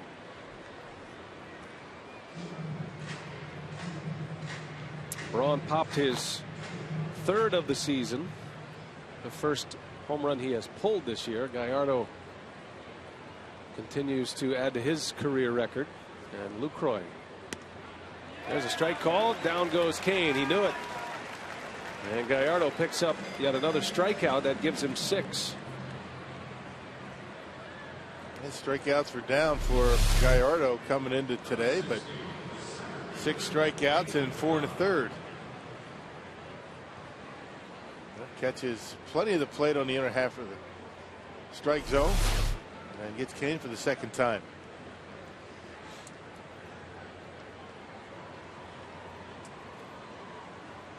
So 1 gone and back to the top of the order. Angel Pagan.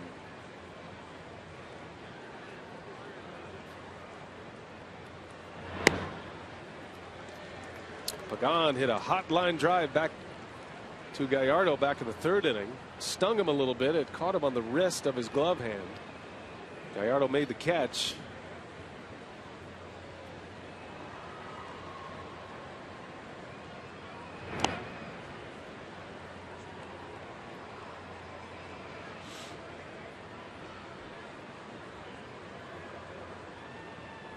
Brewers were sitting in St. Louis, mired in a long scoreless streak with 2 wins and 8 losses. There's another hot one. That's off the glove of Gonzalez. And Pagan is aboard. Boy, he scalded that ball. Gonzalez was in, respecting the bunt ability of Pagan, and that one ate him up. And you can't hit him much harder than that. Of course, Alex would tell you he probably should have had it. But as a third baseman, you're playing in, respecting the bunt, and he hits a bullet right at you. Reaction time, not that much. That'll be a single for Pagan. Well, the Giants have had a base runner in every inning. Their lone run came last inning. Brandon Belt with a sac fly as Blanco takes a strike.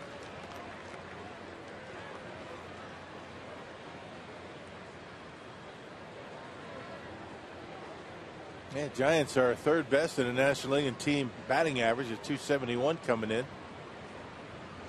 Scoring a lot of runs.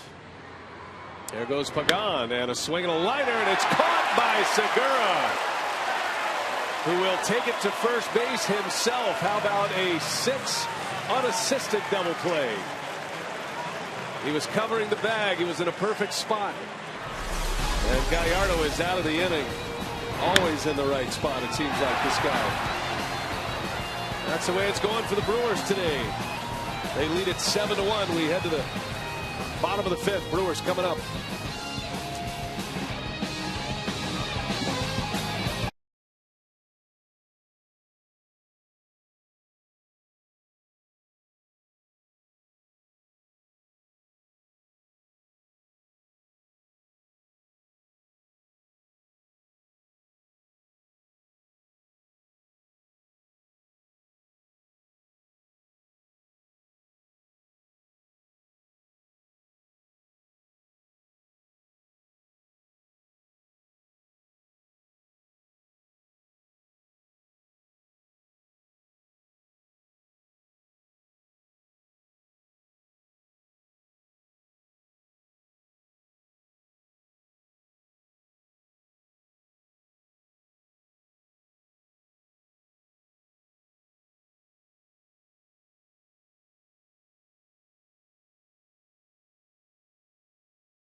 Headed to the bottom of the 5th inning. Well, last night, Blake Lally in his very first Miller Park at bat delivered with a game-winning single and an RBI. It was a walk-off hit for Lally, and it got us to thinking last night, I wonder if that ever happened before. At least the first hit by a Milwaukee Brewer being a game winner. And we got an email in our carsoup.com email the booth question late last night from Kyle in Waterford, and he was asking, have the Brewers ever had a player with a walk-off as his first hit with a team? Of course they have. We were wondering the same thing, so we were able to dig up a few nuggets on that. You didn't know that off the top of your head back in 1970? I did not know. Floyd Wicker. And I don't know him. An RBI single to beat the White Sox. It was a 10th inning. What do you mean we dug up some information? I knew that. And you lived it vicariously through the Brewers when you were? No, our crack staff New down in Jersey. that production truck dug that one up. Floyd Wicker. It's basically a household name in Brewers lore. There'll be a Floyd Wicker bobblehead at some point this season, I'm sure. But Wicker had an RBI single in the 10th inning against the White Sox in 1970, September of 1970. And that's the only time in franchise history that has happened for his first hit, until Blake Lally did it last night. Yeah, Floyd Wicker was an outfielder with the Brewers in 1970 and 71. You have a good arm, Rock? I don't know. Got to have a decent arm just to get to the big leagues, don't you?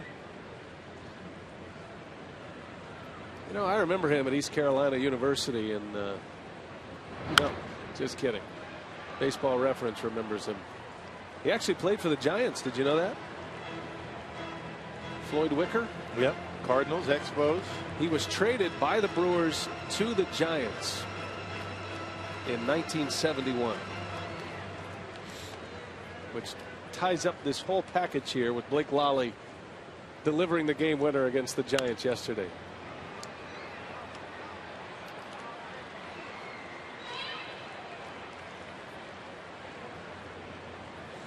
I feel like if you could add one more thing to the Floyd Wicker story, we could move on. He was born on September 12th in Burlington, North Carolina. Oh my gosh. So you talk about information that is provided to us up here. Us? That's a one-way street over there with the analyst. What exactly were you reading off? I'm not seeing anything. Mark Kincannon's wanting to plow his way into the broadcast with a Floyd Wicker story. This is an important discussion, guys. I don't want to be left out. Floyd also missed 2 seasons because he was in the military. I think we should add that as well. Well, that'd be the most significant reason. Very good, Mark. Back in your hole. Bouncing ball to first. And Segura lays out, and out is the call. Belt just got there.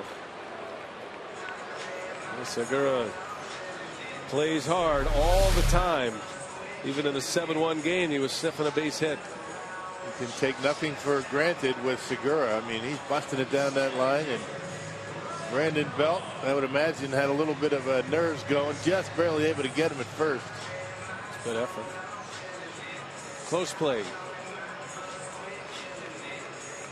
That would be one of the appropriate times to slide headfirst into first base. Trying to avoid a tag, to stay low, to try to get to the bag.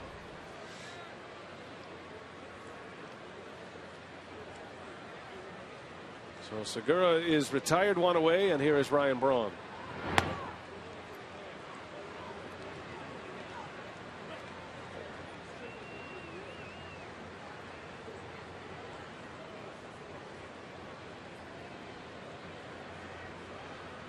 Braun is 1 for 2. He delivered a 2-run home run off Kane.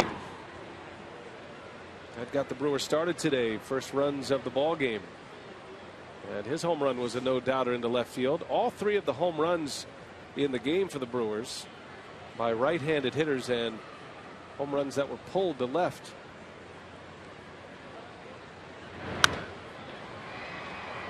Fly ball to right. Pence is there for out number 2. And Matt Cain's starting to get it dialed in a little bit. 7 in a row for Cain after that Lucroy home run. But damage has been done. And the Brewers have done a nice job, as we talked about. The way you beat Matt Cain is to get him early, and they did that.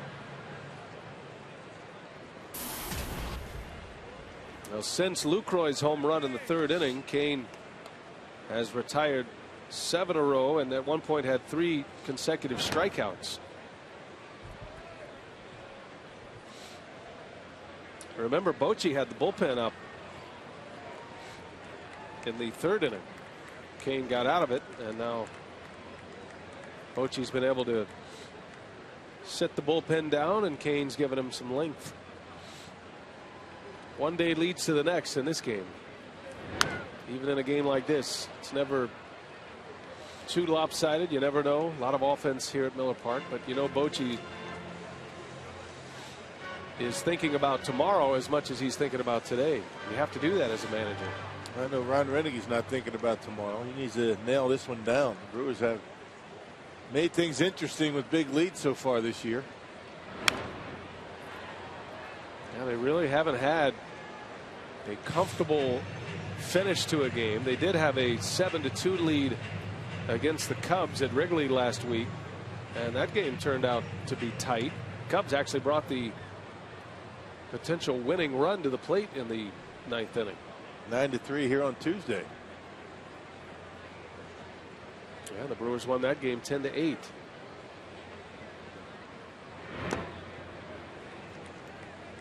The last thing that Ron Renneke's thinking about is that Cubs series tomorrow.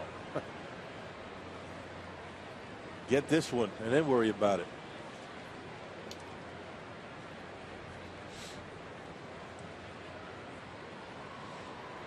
Giants are headed home after today's game. They're headed back to the Bay Area to take on the Padres tomorrow. They've got a 6-game homestand coming up against Western Division opponents, San Diego and Arizona. And then it's interesting that they will go to San Diego and Arizona. So they'll play the same 2 teams in back-to-back series, essentially. As Kane strikes out Weeks, and the side is retired, and Matt Cain is dialed in. The Brewers have a 7-1 lead as we go to the 6th.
Next in our minor league report, a name that Brewer fans are very familiar with. He played here last season, Jeff Bianchi.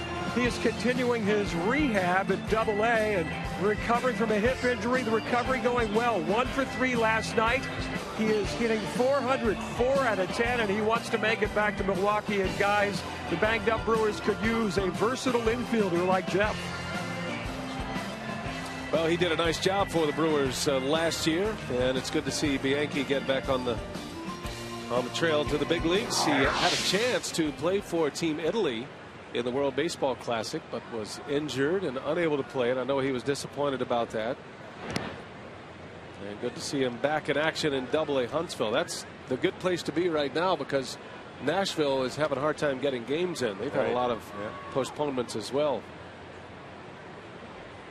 7-1 Brewers as we play in the Giants half of the 6th inning. Gallardo has given up just 1 run on 4 hits.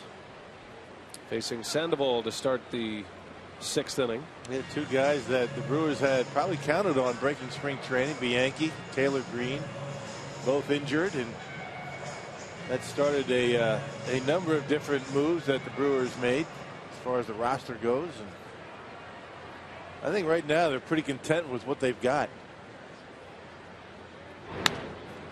There's a bouncer. Oh, what a play by Betancourt. Can he finish it? Indeed. Uni B doing it all in this series. Oh, another terrific play from Betancourt, who is making the most of his playing time. Yeah, watch the way he angles back toward the outfield to give himself a little bit more time to smother that baseball. Keeps it close, and Yo right there on time. No hesitation by Gallardo to get off the mound. And a nice play by Betancourt, and Gallardo gets the first. One of the benefits of having a longtime big league shortstop at first base. The shortstops all over the infield. 3 of them right now in the infield. Gonzalez playing third base. Never played any other position in the major leagues in 15 years besides short until this season. And then the real shortstop here is Gene Segura.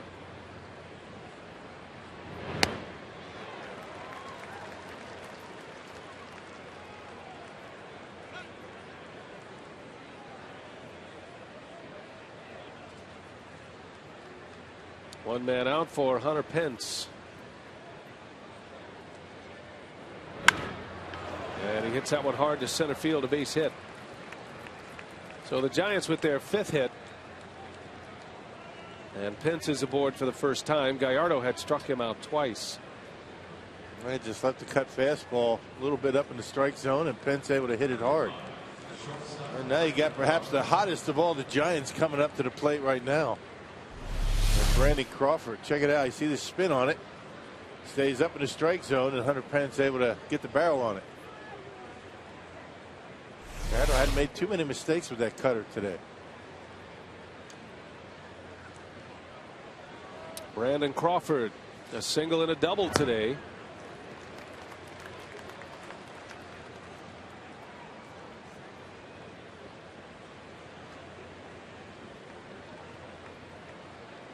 Crawford, an updated batting average of .346 with his 2 hits today. There was always a lot of questions about his bat. I remember when he came to the big leagues, Giants felt like they had to push him a little bit. He was always ready defensively, they felt, but weren't sure how he'd hit. His first career home run came right here at Miller Park. It was a grand slam. Betancourt will take the out at first. And there's out number 2, and Hunter Pence looks like he's a little shaken up at second base. Good decision by Betancourt with a 6-run lead. Don't want to be throwing the ball around the diamond. Get the shore out at first. So Pence at second with 2 gone. First time Gallardo has retired Crawford. And here's Nick Noonan. You think Nick Noonan ever hears any Caddyshack references? Never. I was thinking about that just as you said it.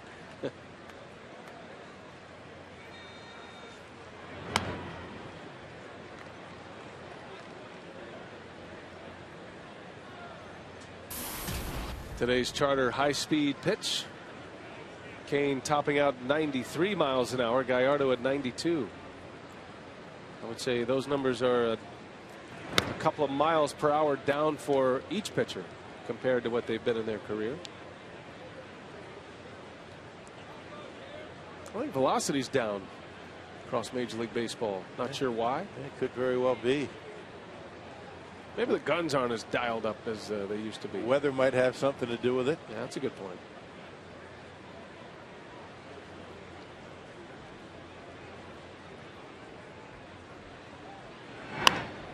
In the air to center, and Gallardo will make the catch, and that will retire the side as Giovanni Gallardo keeps rolling. 6 strong innings today, 7-1.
The 6th inning here at Miller Park, and today's Tavern of the Game winner, Pine Street Bar and Little Chute.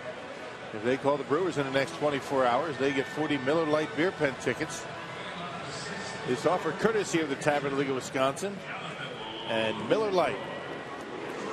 You know, Brendan in our truck, he runs the Fox box. I do. He's from Little Chute. Nice.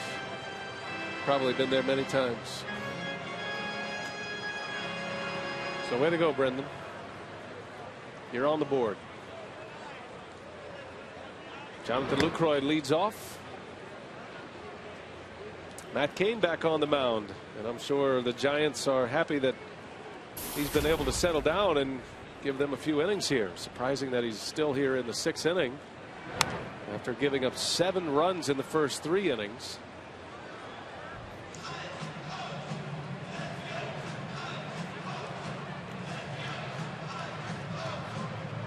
Cain has not allowed a base runner since the Lucroy homer in the 3rd. 8 straight retired as Lucroy pops this one up. And Belt makes a catch in foul territory. And that's exactly why Bruce Bochy wants to keep him in there, give him something positive to work off of after this start. It's not going to be a good one regardless of how long he goes.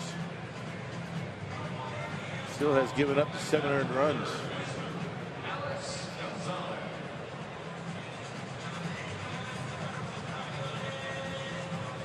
Well, here's Alex Gonzalez, 0 for 2 today. Brewers have a busy box score so far. Gonzalez and Aoki, the only 2 hitless batters in the lineup. Even Gallardo has a hit, a 2-run homer back in the 2nd inning. 7 runs on 6 hits for the Brewers. Not just hits, trips on base, better stated. Gomez is 0 for 1 as well, but he was hit by a pitch and he stole a base and scored a run. 1 ball, 1 strike, and Gonzalez down in the hole 1 and 2 now.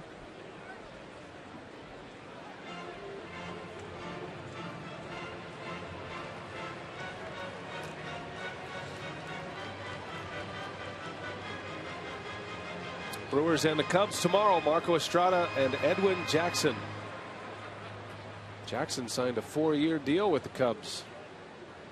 Off to a slow start. He's 0-2 and an ERA over 6.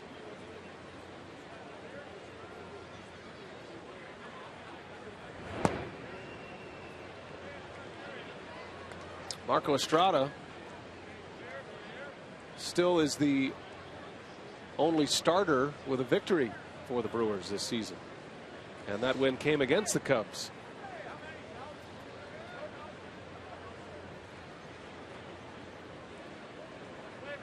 Two balls, 2 strikes on Gonzalez. Left center on the run, Pagan, and he's got it. 2 outs. A reminder that this copyrighted telecast is presented by authority of the Brewers and may not be reproduced or retransmitted in any form, and the accounts and descriptions of this game may not be disseminated without express written consent of the Milwaukee Brewers. Crowd of nearly 30,000 on a Thursday afternoon. It was weather day here before the game. Our good friends over at Channel 4 had a big presentation on the field. Just streams of school buses. The yellow dogs were lined up one after the other. Kids had a good time. They were fired up.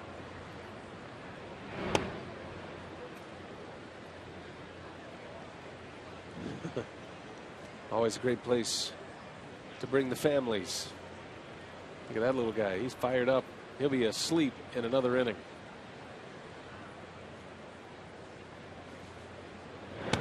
Gomez takes a strike.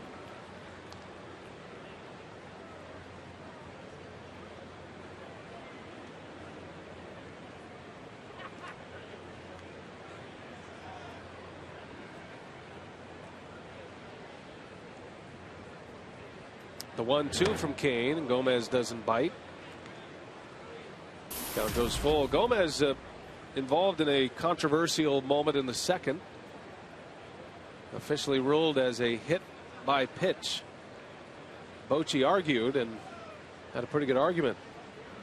Turned into a 3-run inning for Milwaukee. Bruce Bochy thought the baseball hit the knob of the bat. Jerry Meals, the home plate umpire, said it hit the hand. Got first base, stole a bag. Betancourt drove him in, and then the Gallardo home run. So that play jump-started a 3-run inning for the Brewers. Gomez into right. That's down for a hit. And he's been doing a good job of that lately. Now, earlier in the season, I think he was pressing, trying to make everybody aware that he's worthy of that 3-year extension. I think he pressured himself a little bit to do too much. That's just a nice job of taking that baseball into the opposite field on a pitch that wasn't even a strike. Shortening up the swing and is punching it into right field. So Gomez in his last 4 games now 10 hits.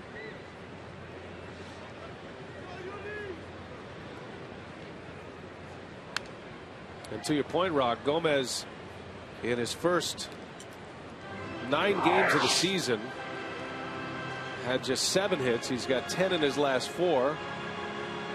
Powerball home run leaderboard. Got multiple players now with multiple home runs. Braun leads the pack with 3. Betancourt hit 2 home runs in the series, Tuesday and Wednesday.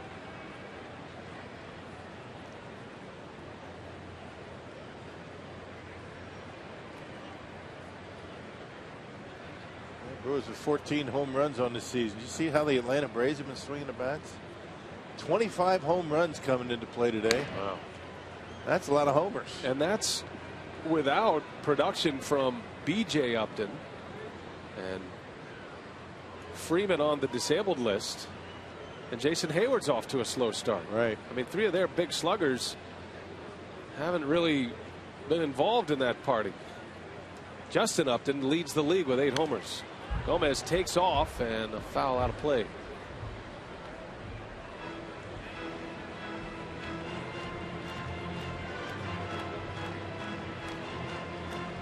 Blake Lally, if he hits in this inning, he'll hit for Gallardo.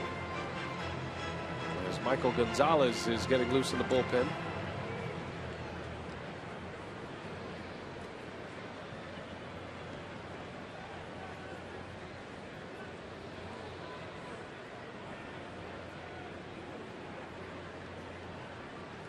No balls, 2 strikes on Betancourt.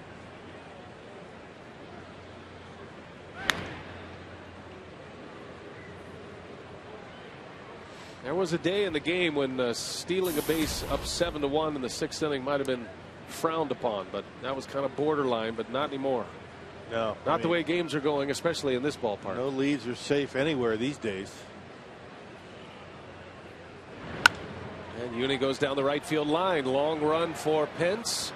He's got it in the palm of his glove for the out to end the inning. 6 in the books at Miller Park. Milwaukee 7, San Francisco 1.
Wisconsin is brought to you by the Wisconsin Lottery, reminding you to please play responsibly.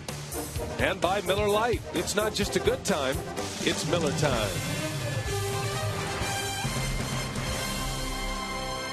Matinee baseball at Miller Park, Milwaukee. Cold and rainy outside, nice and comfortable inside, and a lot of school-age children here today. Well, we want to update you on the Chicago Cubs starting rotation. This has just changed in the last few moments. The Brewers will now face Jeff Samardzija tomorrow. Dale Swaim rearranging his starting rotation, and that pushes Jackson back and Scott Feldman back a day. So no Travis Wood in the starting rotation. This is the updated pitching probables. The Brewers still do not know who they will start on Thursday just yet. Too bad. Samardzija's been throwing the baseball well. Unfortunately, doesn't have the wins to show for it. Guys got good stuff. Michael Gonzalez on for the 8th time. And with all the left-handers in that lineup for the Giants today, you knew that Gonzalez and Gorzolani were going to play a part in this game. Giovanni Gallardo, 6 strong innings today. Had to feel good for Gallardo.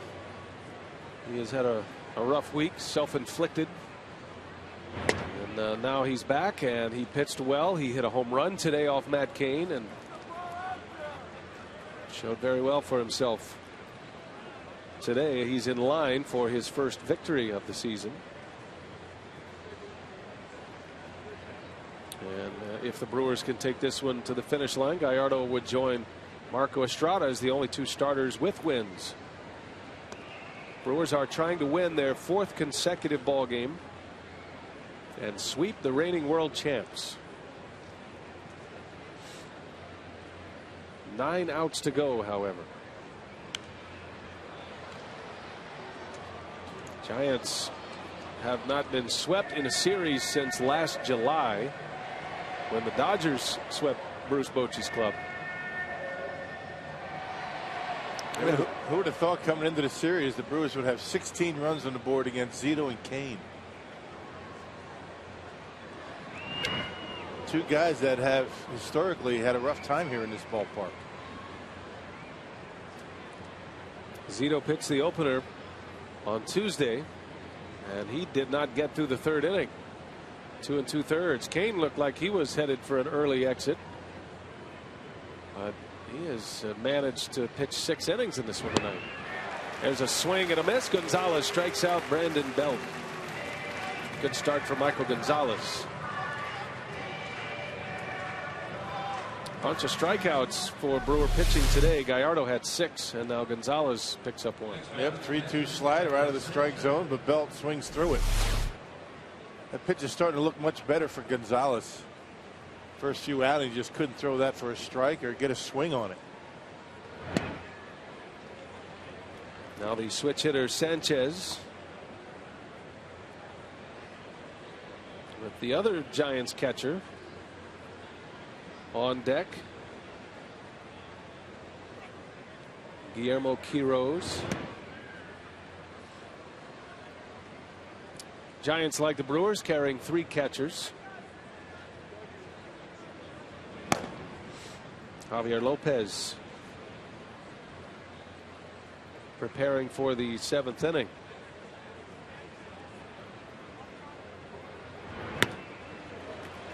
Giants did suffer a big loss prior to this series, losing Jeremy Affeldt, who is one of Bochy's top relievers. Good situational man, a left-hander.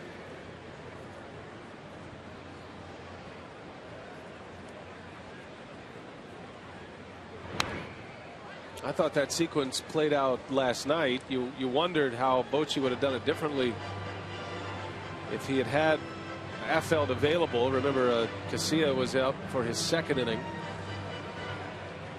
and Renicky pinch hit Blake Lally, a left-handed batter, and you figure if Affeldt was healthy, that'd have been a spot where Bochy would have gone with Affeldt. Yeah, Affeldt's been very dependable. He eats up a lot of appearances out of that bullpen. He's been good for a long time. I would imagine, though, Ron Renicky would have counted with a right-hander. He had a Martin Maldonado on deck prior to the at-bat. And once Bochy had committed to stick with Casilla, he put Blake Lally in, and Lally cashed in. His first hit as a Milwaukee Brewer was a game winner on the first pitch he saw, too. Didn't waste any time. And that's what you do. Young guy coming off the bench. Of course, not young. He's 30 years old, but young experience-wise.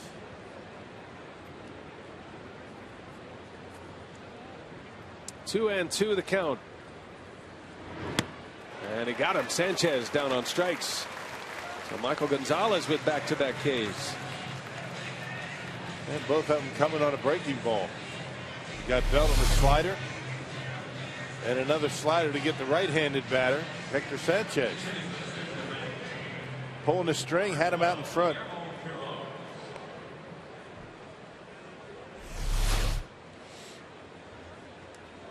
So two gone. And the day is over for Matt Cain, as Guillermo Quiroz will bat for the Giants. He'd be the Blake Lally of the Giants, a guy who can catch, but primarily used off the bench. And because Bochy likes to use Posey at first base every now and then, he gives him some coverage. And he's got a base hit, sends that one into the gap. It's going to go to the wall. Quiroz is now 2 for 2 on the season. That 1,000 batting average looks pretty good up there.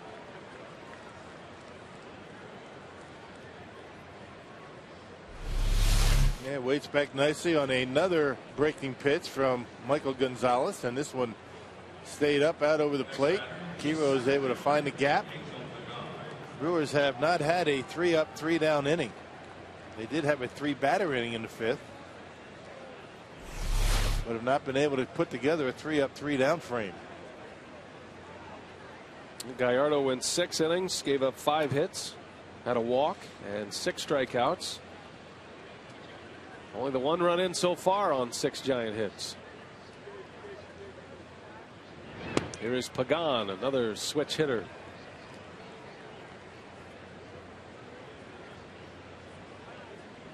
Well, if you had to match up against the Giants, would you rather have a lefty or a right-hander with the number of switch hitters that they have in their lineup?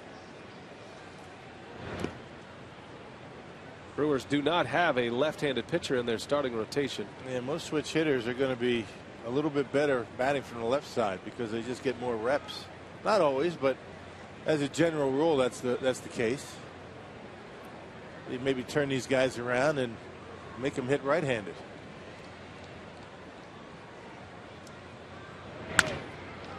Pagan over to short. Segura makes it easy. So Michael Gonzalez works a scoreless 7th stretch time at Miller Park.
lead over the Giants, and the Brewers came into this series desperately looking for some offensive momentum, and they found it in the most unlikely of places, the bottom of their order. Today on our AT&T Twitter poll, we are asking Brewers fans whose bottom of the order production has been most valuable. 13% said Alex Gonzalez, 28% said Carlos Gomez, who has 10 hits in this series, and 44% said Uni B, who has 2 home runs, 7 RBIs, including 1 today. And Brian and Bill, we've seen a different Uni B at the plate than maybe the Uni B of old that Brewers fans are used to. Yeah, well, he really turned it on in 2011 in that second half and on into the postseason, and was with the Royals last season, but he's getting a chance to play a lot, and he's making the most of it. I'm not sure Uni Betancourt has ever won a fan poll on Brewers television before, but he's starting to play his way into the hearts of Brewers fans everywhere. Well, he's never going to be the guy that's going to hit too many baseballs to the opposite field, but Betancourt has been waiting back and making good solid contact on just about everything he's seeing right now. Javier Lopez, one of 2 left-handers down in that bullpen for the Giants, 6th appearance. Starting out pretty well with a .338 earned run average. And now becomes one of the primary left-handed pitchers in the bullpen for Bochy. Got a new battery here. You saw Quiroz will stay in after his double. He'll catch. And Lopez on the pitch. And Chris Davis going old school stirrups. The high stirrups for the young hitter. They're hard to come by. You just can't grab a pair of those in the equipment room these days. Maybe they're making a comeback. Remember, if you're going to wear stirrups, the low arch goes in the front, the high arch in the back. Otherwise, you'd be completely exposed. And Davis lines one into left center. That's headed to the wall. And Chris Davis with a double to start this inning. His at-bats are few and far between, but he comes up with a hit. His 3rd hit of the season. He's now 3 for 13. Getting to the ballpark early yesterday. All the Brewers bench players are out taking early batting practice at about 3:30, getting their swings in. And Chris Davis able to wait back on a low 2-seam fastball and hammer it into left center. I'll tell you, those stirrups look great when they move fast. Yeah, and after a hit, you know they're going to stay. Well, you know he's going to wear them tomorrow. I don't blame him. Got a hit, keep it going.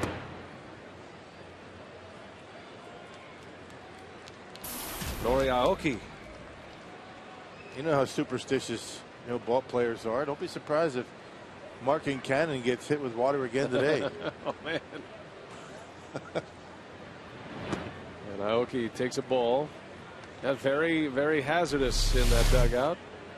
See, that's why you put the high arch in the back. You just look faster when you're wearing those. Exactly. Those are nice. Good for him. Most guys don't even bother anymore. They just wear the colored socks like Aoki. There are no stirrups. They're just navy socks. If you're going to wear stirrups, you got to wear sanitary socks, which go over your other socks.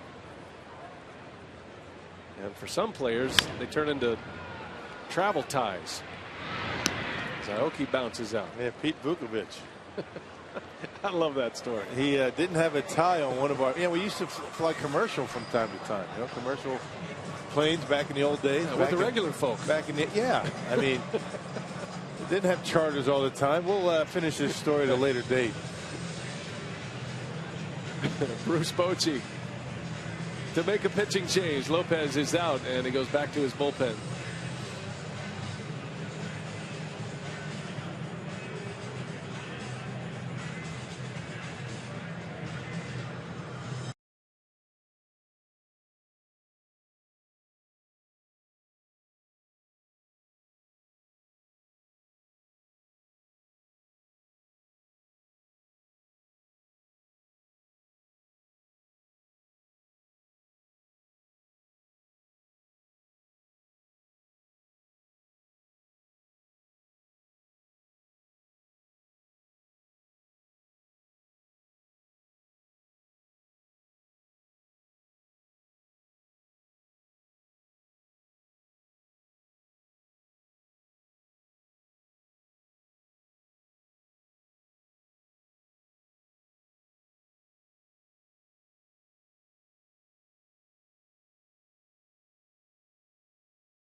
Field Clinic, and the Brewers jumping on Matt Cain. It all has to do with location. Well, you make mistakes. If he makes mistakes, you have to jump on him, and the Brewers certainly did that.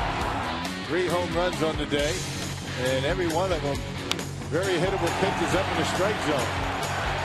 When he makes mistakes, you've got to get to him, and ordinarily he makes those mistakes early in the game. He was able to settle down pretty well after that Lucroy home run. So Bochy goes back to his bullpen, and it's going to be Heian Machi, who prefers the traditional Venezuelan pronunciation of his name.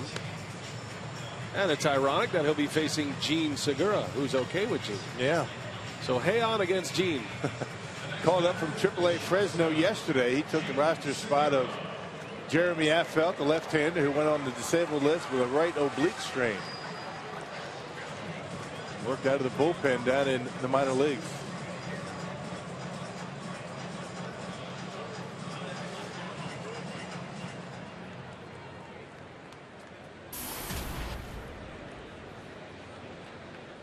Segura, his 4th trip to the plate. He's 1 for 3. Machi is the man who replaced Jeremy Affeldt on the Giants' active roster. Had a little time last year with San Francisco.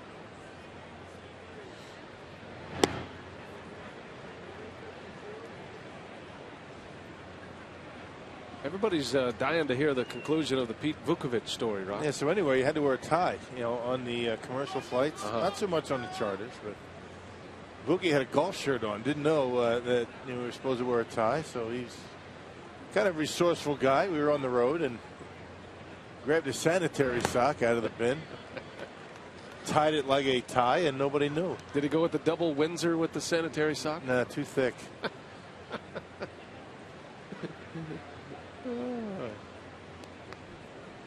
Vukovich in a golf shirt and a sock. Yeah, but he had his tie on, right? I mean, he is in perfect conforming outfit, airplane attire. Right.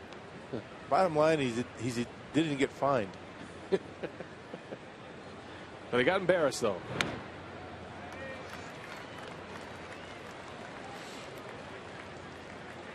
Vukovich is still in the game.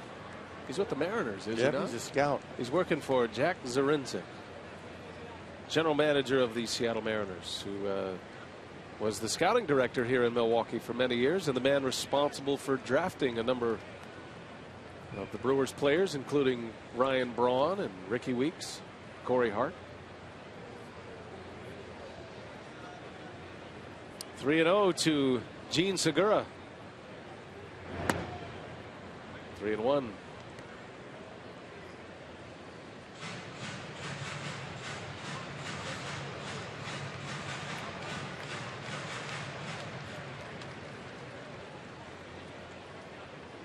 Segura hitting .375. He's 1 for 3 today. Batting average has dropped a little. That's how good he's going at the plate. Popped him up. Back is Pagan. Davis will tag with 1 out. Now he won't bother. And the 2nd out. Hey, come out to the old ballpark as the Brewers host the Chicago Cubs this weekend. For tickets, call 414-902-4000 or visit Brewers.com. I guess the ballpark's not so old, is it? Come out to Miller Park anyway and check out the Cubs series. And there used to be a day here at Miller Park when it was a majority of Cubs fans for those Cubs Brewers series, but not any longer. A lot of former Brewers on that Cubs coaching staff. Rob Deere added this offseason. Chris Bosio, Dale Swaim, of course, and Jamie Quirk. And don't forget the pitching matchup tomorrow is Estrada against Samardzija. If you like to plan your appearances based on who's pitching. Samardzija's been something to see this year. Braun on the first pitch. Heian Machi makes the play, and Braun is retired. 7-1. The Brewers have the lead. We're on our way to the 8th.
Home runs have been the story today for the Brewers. Milwaukee getting 3 2-run homers. Braun had the first one in the first inning. They put 7 runs on Matt Cain today. Cain ended up going 6 innings with 7 earned runs. Giovanni Gallardo is in line for the victory. It would be his first. He went 6 innings with 1 earned run. And the Brewers have a new pitcher, John Axford, in a 7-1 ball game. He'll have the 8th. Well, Axford has been looking much better. Tossed a scoreless 7th inning on Tuesday against the Giants. Allowed 1 hit. He's made 2 straight scoreless appearances after giving up runs in each of his first 4 outings.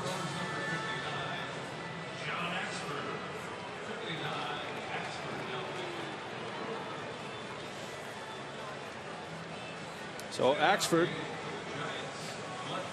who began the year as the Brewers closer, was quickly taken out of that role after just 3 outings. He's been working with Lee Tunnell and Rick Kranitz, the bullpen coach and the pitching coach, on some mechanical fixes. He's trying to keep his scoreless run going here for the Brewers. Before Axford was promoted to the big leagues, when he was in the minor leagues in 08 and 09 under the tutelage of Lee Tunnell, he was not a closer. That's why his story is so improbable. Axford was a 2-inning setup man. Blanco skies one to Gomez for the first out. And not many of those guys end up becoming big league pitchers, even let alone closers. Starting pitchers, closers in the minor leagues end up becoming, pitchers in the big leagues.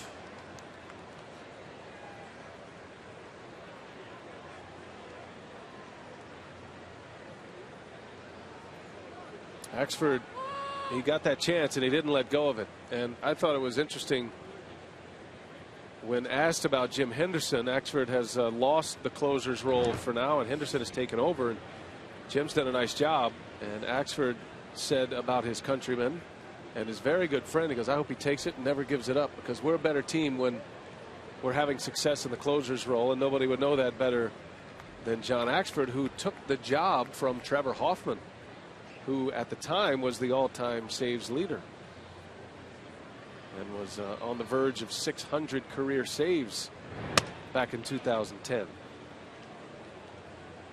And that's the kind of attitude you have to have. I mean, you're trying to get yourself back in that role. You know, he'd love to be in that role, but he has to earn his way back, just like he earned his way in it in the first place. Man, one of the many things that Axford learned from Trevor Hoffman is to be a stand-up guy, and you stand in front of that locker, even when it's tough to do, and you've had a bad game and you're blowing saves, and he has done that. Never afraid to answer the tough questions and be a good teammate. Pretty much the same guy all the time, and that's what it takes to be a successful major leaguer.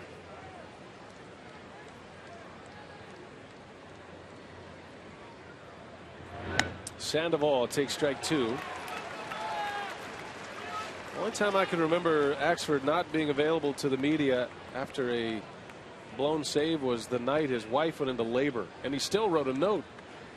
He said, I pitched so poorly tonight, I've sent my wife into labor.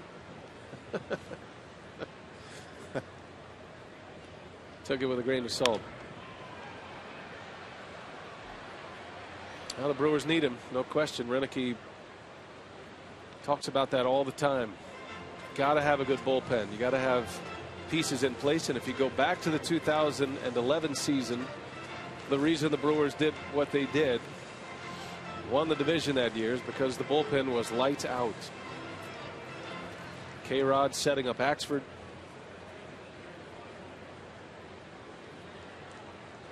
You got to the 8th inning against the Brewers that year, it was over. Brewers signed Francisco Rodriguez yesterday to a minor league deal. He'll have 30 days to get back in the mix, build arm strength. Now, he has been pitching K-Rod pitched in the WBC for Venezuela. He was teammates with Pablo Sandoval on that Venezuelan team. Pitched in a couple of ball games, but that's been a while. That's been over a month now. Just adding to the depth and see what K-Rod can do. Swing and a miss. Axford strikes out Sandoval. Good breaking ball in a 3-2 count. He came all the way back. He was down 3-0. Axford pouring in strikes and then finally able to get him with a curveball. And a good effort by Lucroy to block it and keep it close. 2 going in the inning. Don't forget Sunday, George Scott bobblehead presented by Toyota. You can go to Brewers.com for ticket information. That is a 1:10 start Sunday. The Gold Glover, George Scott, and an all-fan giveaway on the bobblehead day. Strike 1 to Hunter Pence. 1 for 3. All of those at-bats against Gallardo struck him out twice, and then Pence singled off of Gallardo in the 6th. And a half swing. Did he go? You bet. That's the difference maker for Axford. Well, when he gets able to get a swing on that pitch or even a called strike at fastball, becomes unhittable, and Pence tried to hold up, couldn't.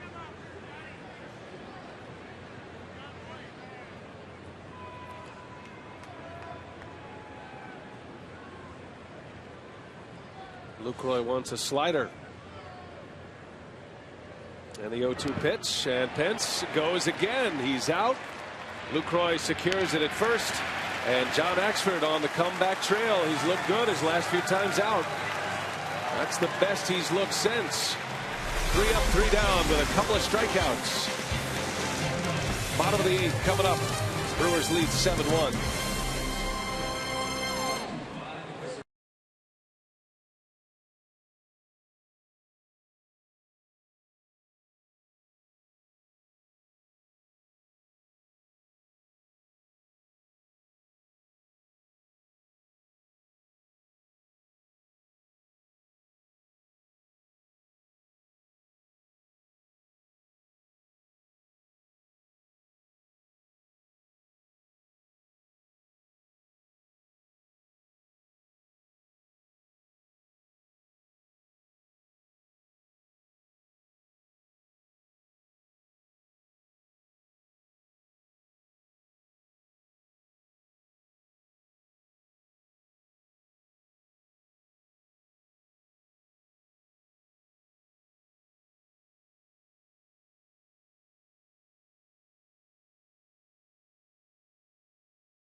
They're up 7-1. They scored their runs in the first 3 innings, and 2 of those courtesy of a Giovanni Gallardo home run. But boy, he was sharp on the mound, Craig, today. He was just what we thought he was going to be. He took this matchup against Matt Cain, and he was the best guy today, and it's good to have him back on track.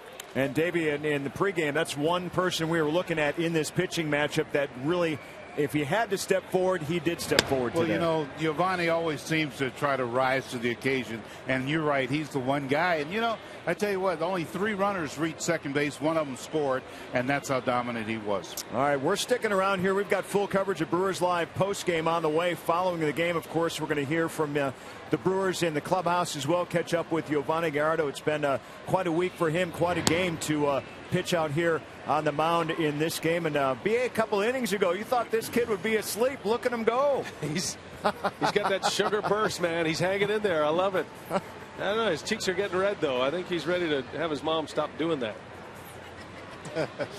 Yeah, no, he's having a good time. 7-1, the Brewers lead the Giants here in the bottom of the 8th as Ricky Weeks leads off. My biggest question is, I don't know if they can still hear me or not. I'm sure they can, but Craig Counsell has been a part of the broadcast this entire series. Right. And Craig, I'm wondering, I know you're stretched thin right now. Counsell, I'm talking about. You got to come on tomorrow, right? If the Brewers hang on to win this game.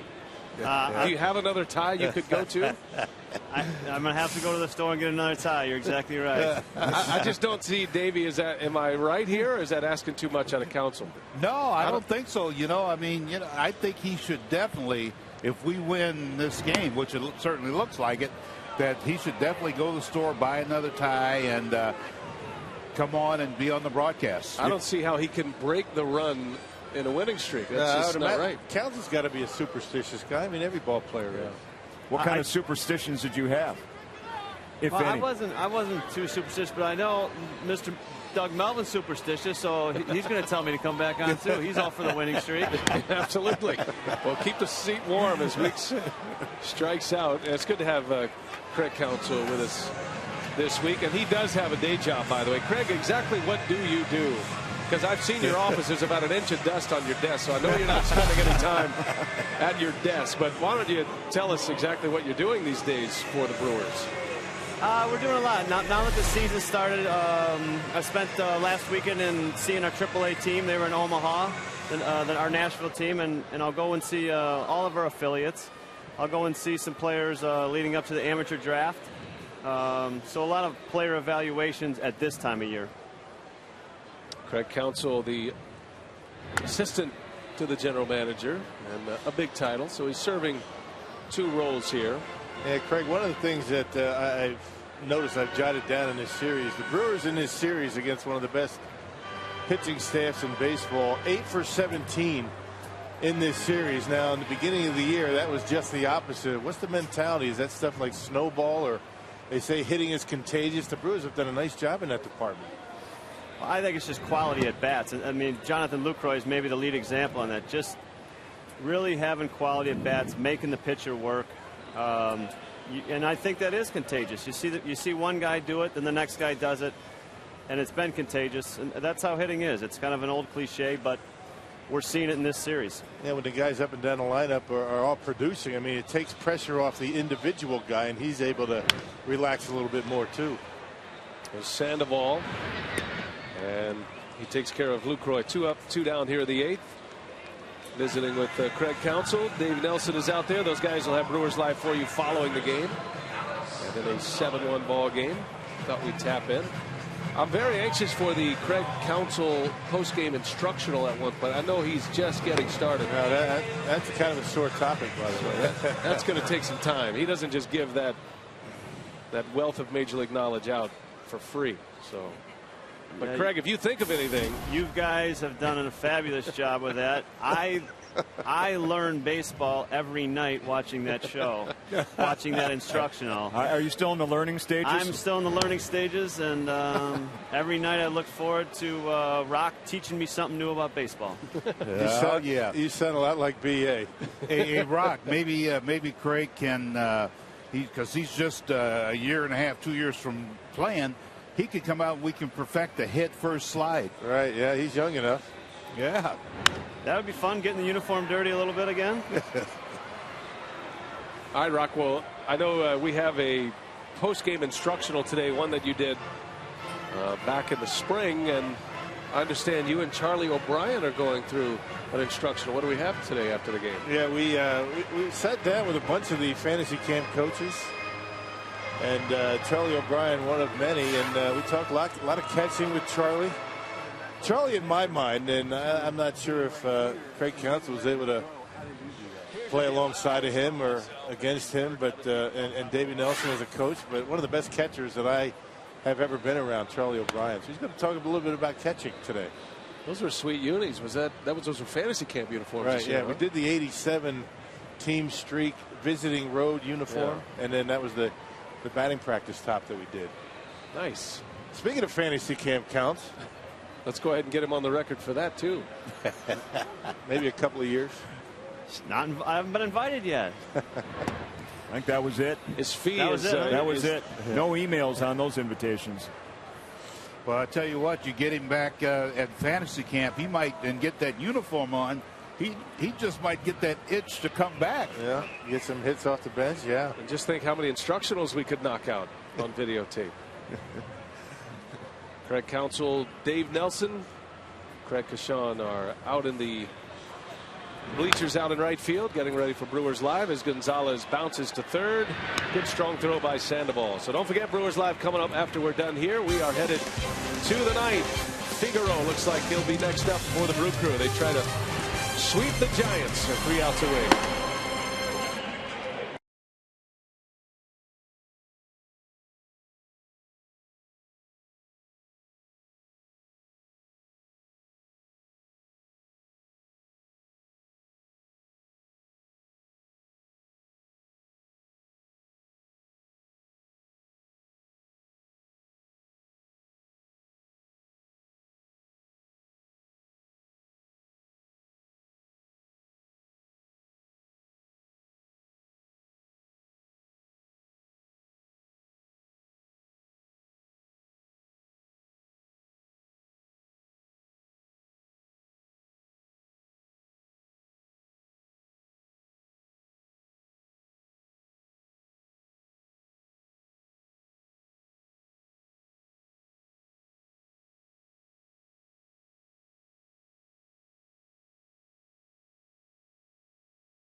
Wisconsin reporter Paul Immix will break down the Packers game soon after it's announced.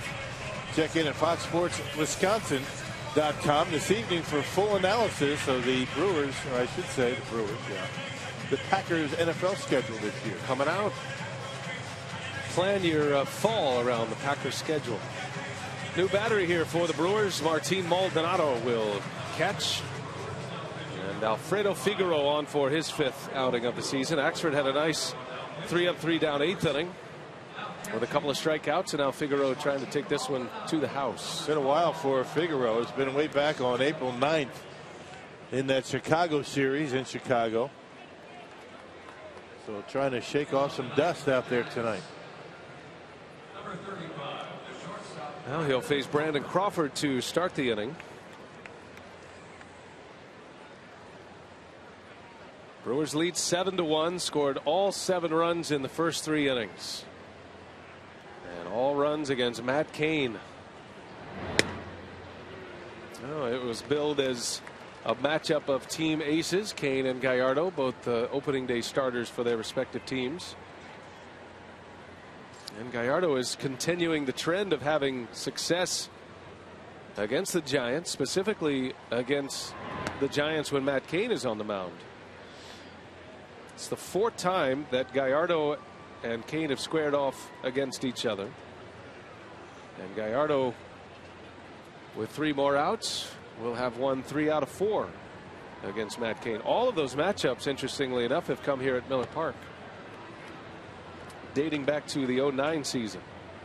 They haven't pitched against each other since May of 2011.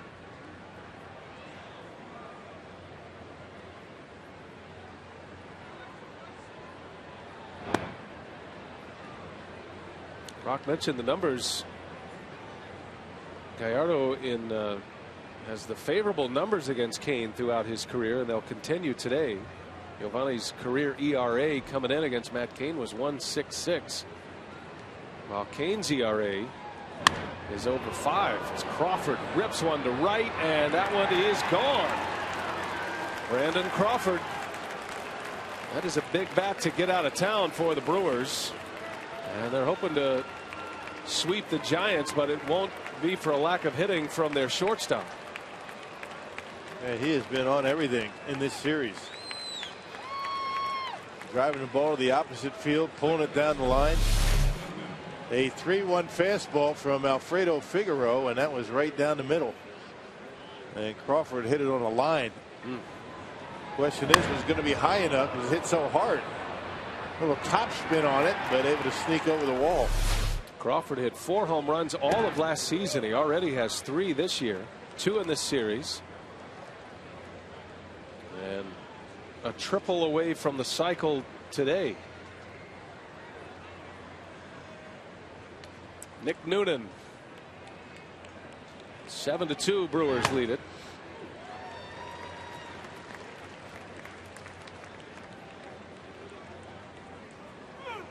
Well, the Giants came into this series with a record of 9-4. They were at the top of the National League West. They'd come off a series against the Cubs where they took 3 out of 4 from Chicago. Yeah, all 4 of those games in Chicago were 1-run victories. Yeah, 3-1 by the Giants. So tight games, able to win them.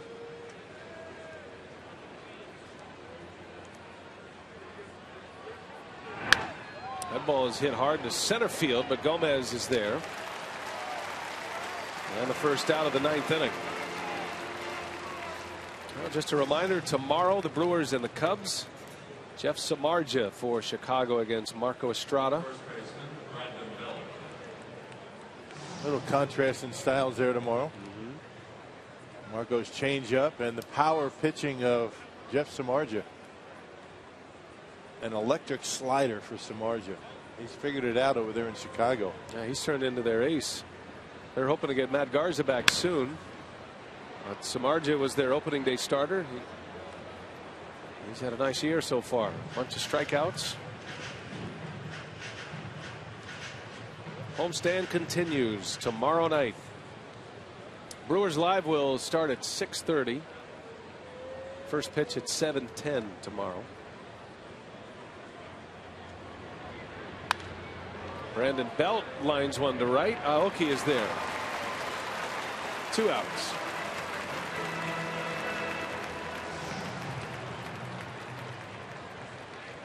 And the Giants down to their last out. They're going to send Andres Torres to the plate.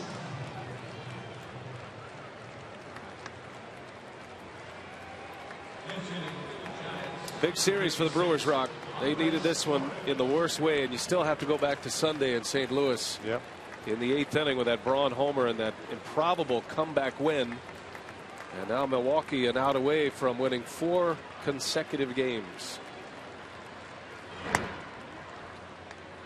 You start to get some confidence. The Brewers on the road in St. Louis, coming from behind, and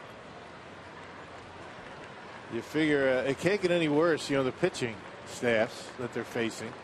Cardinals very good, Giants very good, and they're 1 out away from sweeping San Francisco.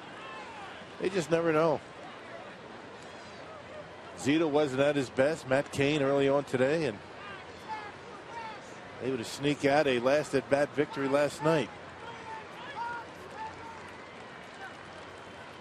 Andres Torres, last hope for the Giants.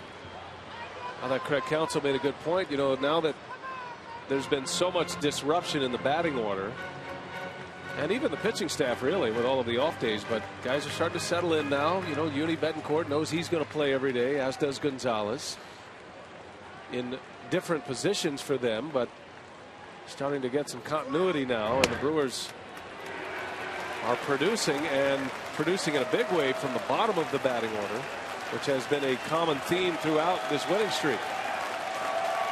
Now they're on their feet. 30,000 at Miller Park. 2-2 to Torres. That didn't miss by much. Jerry Meals has no feel for the dramatic.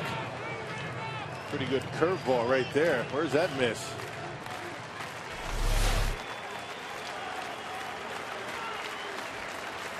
The payoff pitch.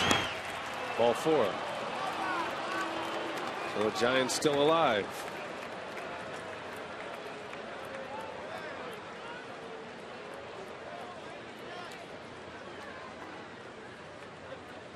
Giants are headed home to play the Padres.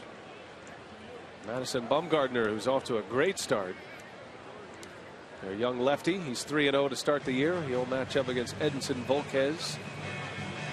I think Ron Renicke's content with the way things are right now. He's got 2 guys warming up in the bullpen, and they are hot. Henderson and Gorzolani. 2 outs in the 9th with a 5-run lead. Taking no chances. No, because it can happen quickly. So Rick Kranitz working the phones. Torres takes off. No stolen base. Defensive indifference is the official way to get him to second. Guillermo Quiroz, who doubled in the 7th inning in a pinch hit role.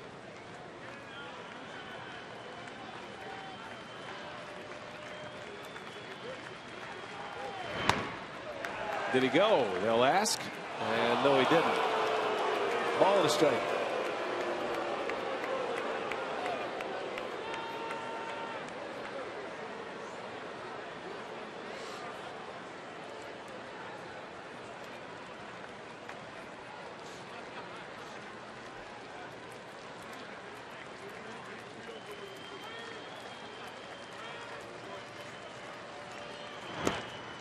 Two and one now.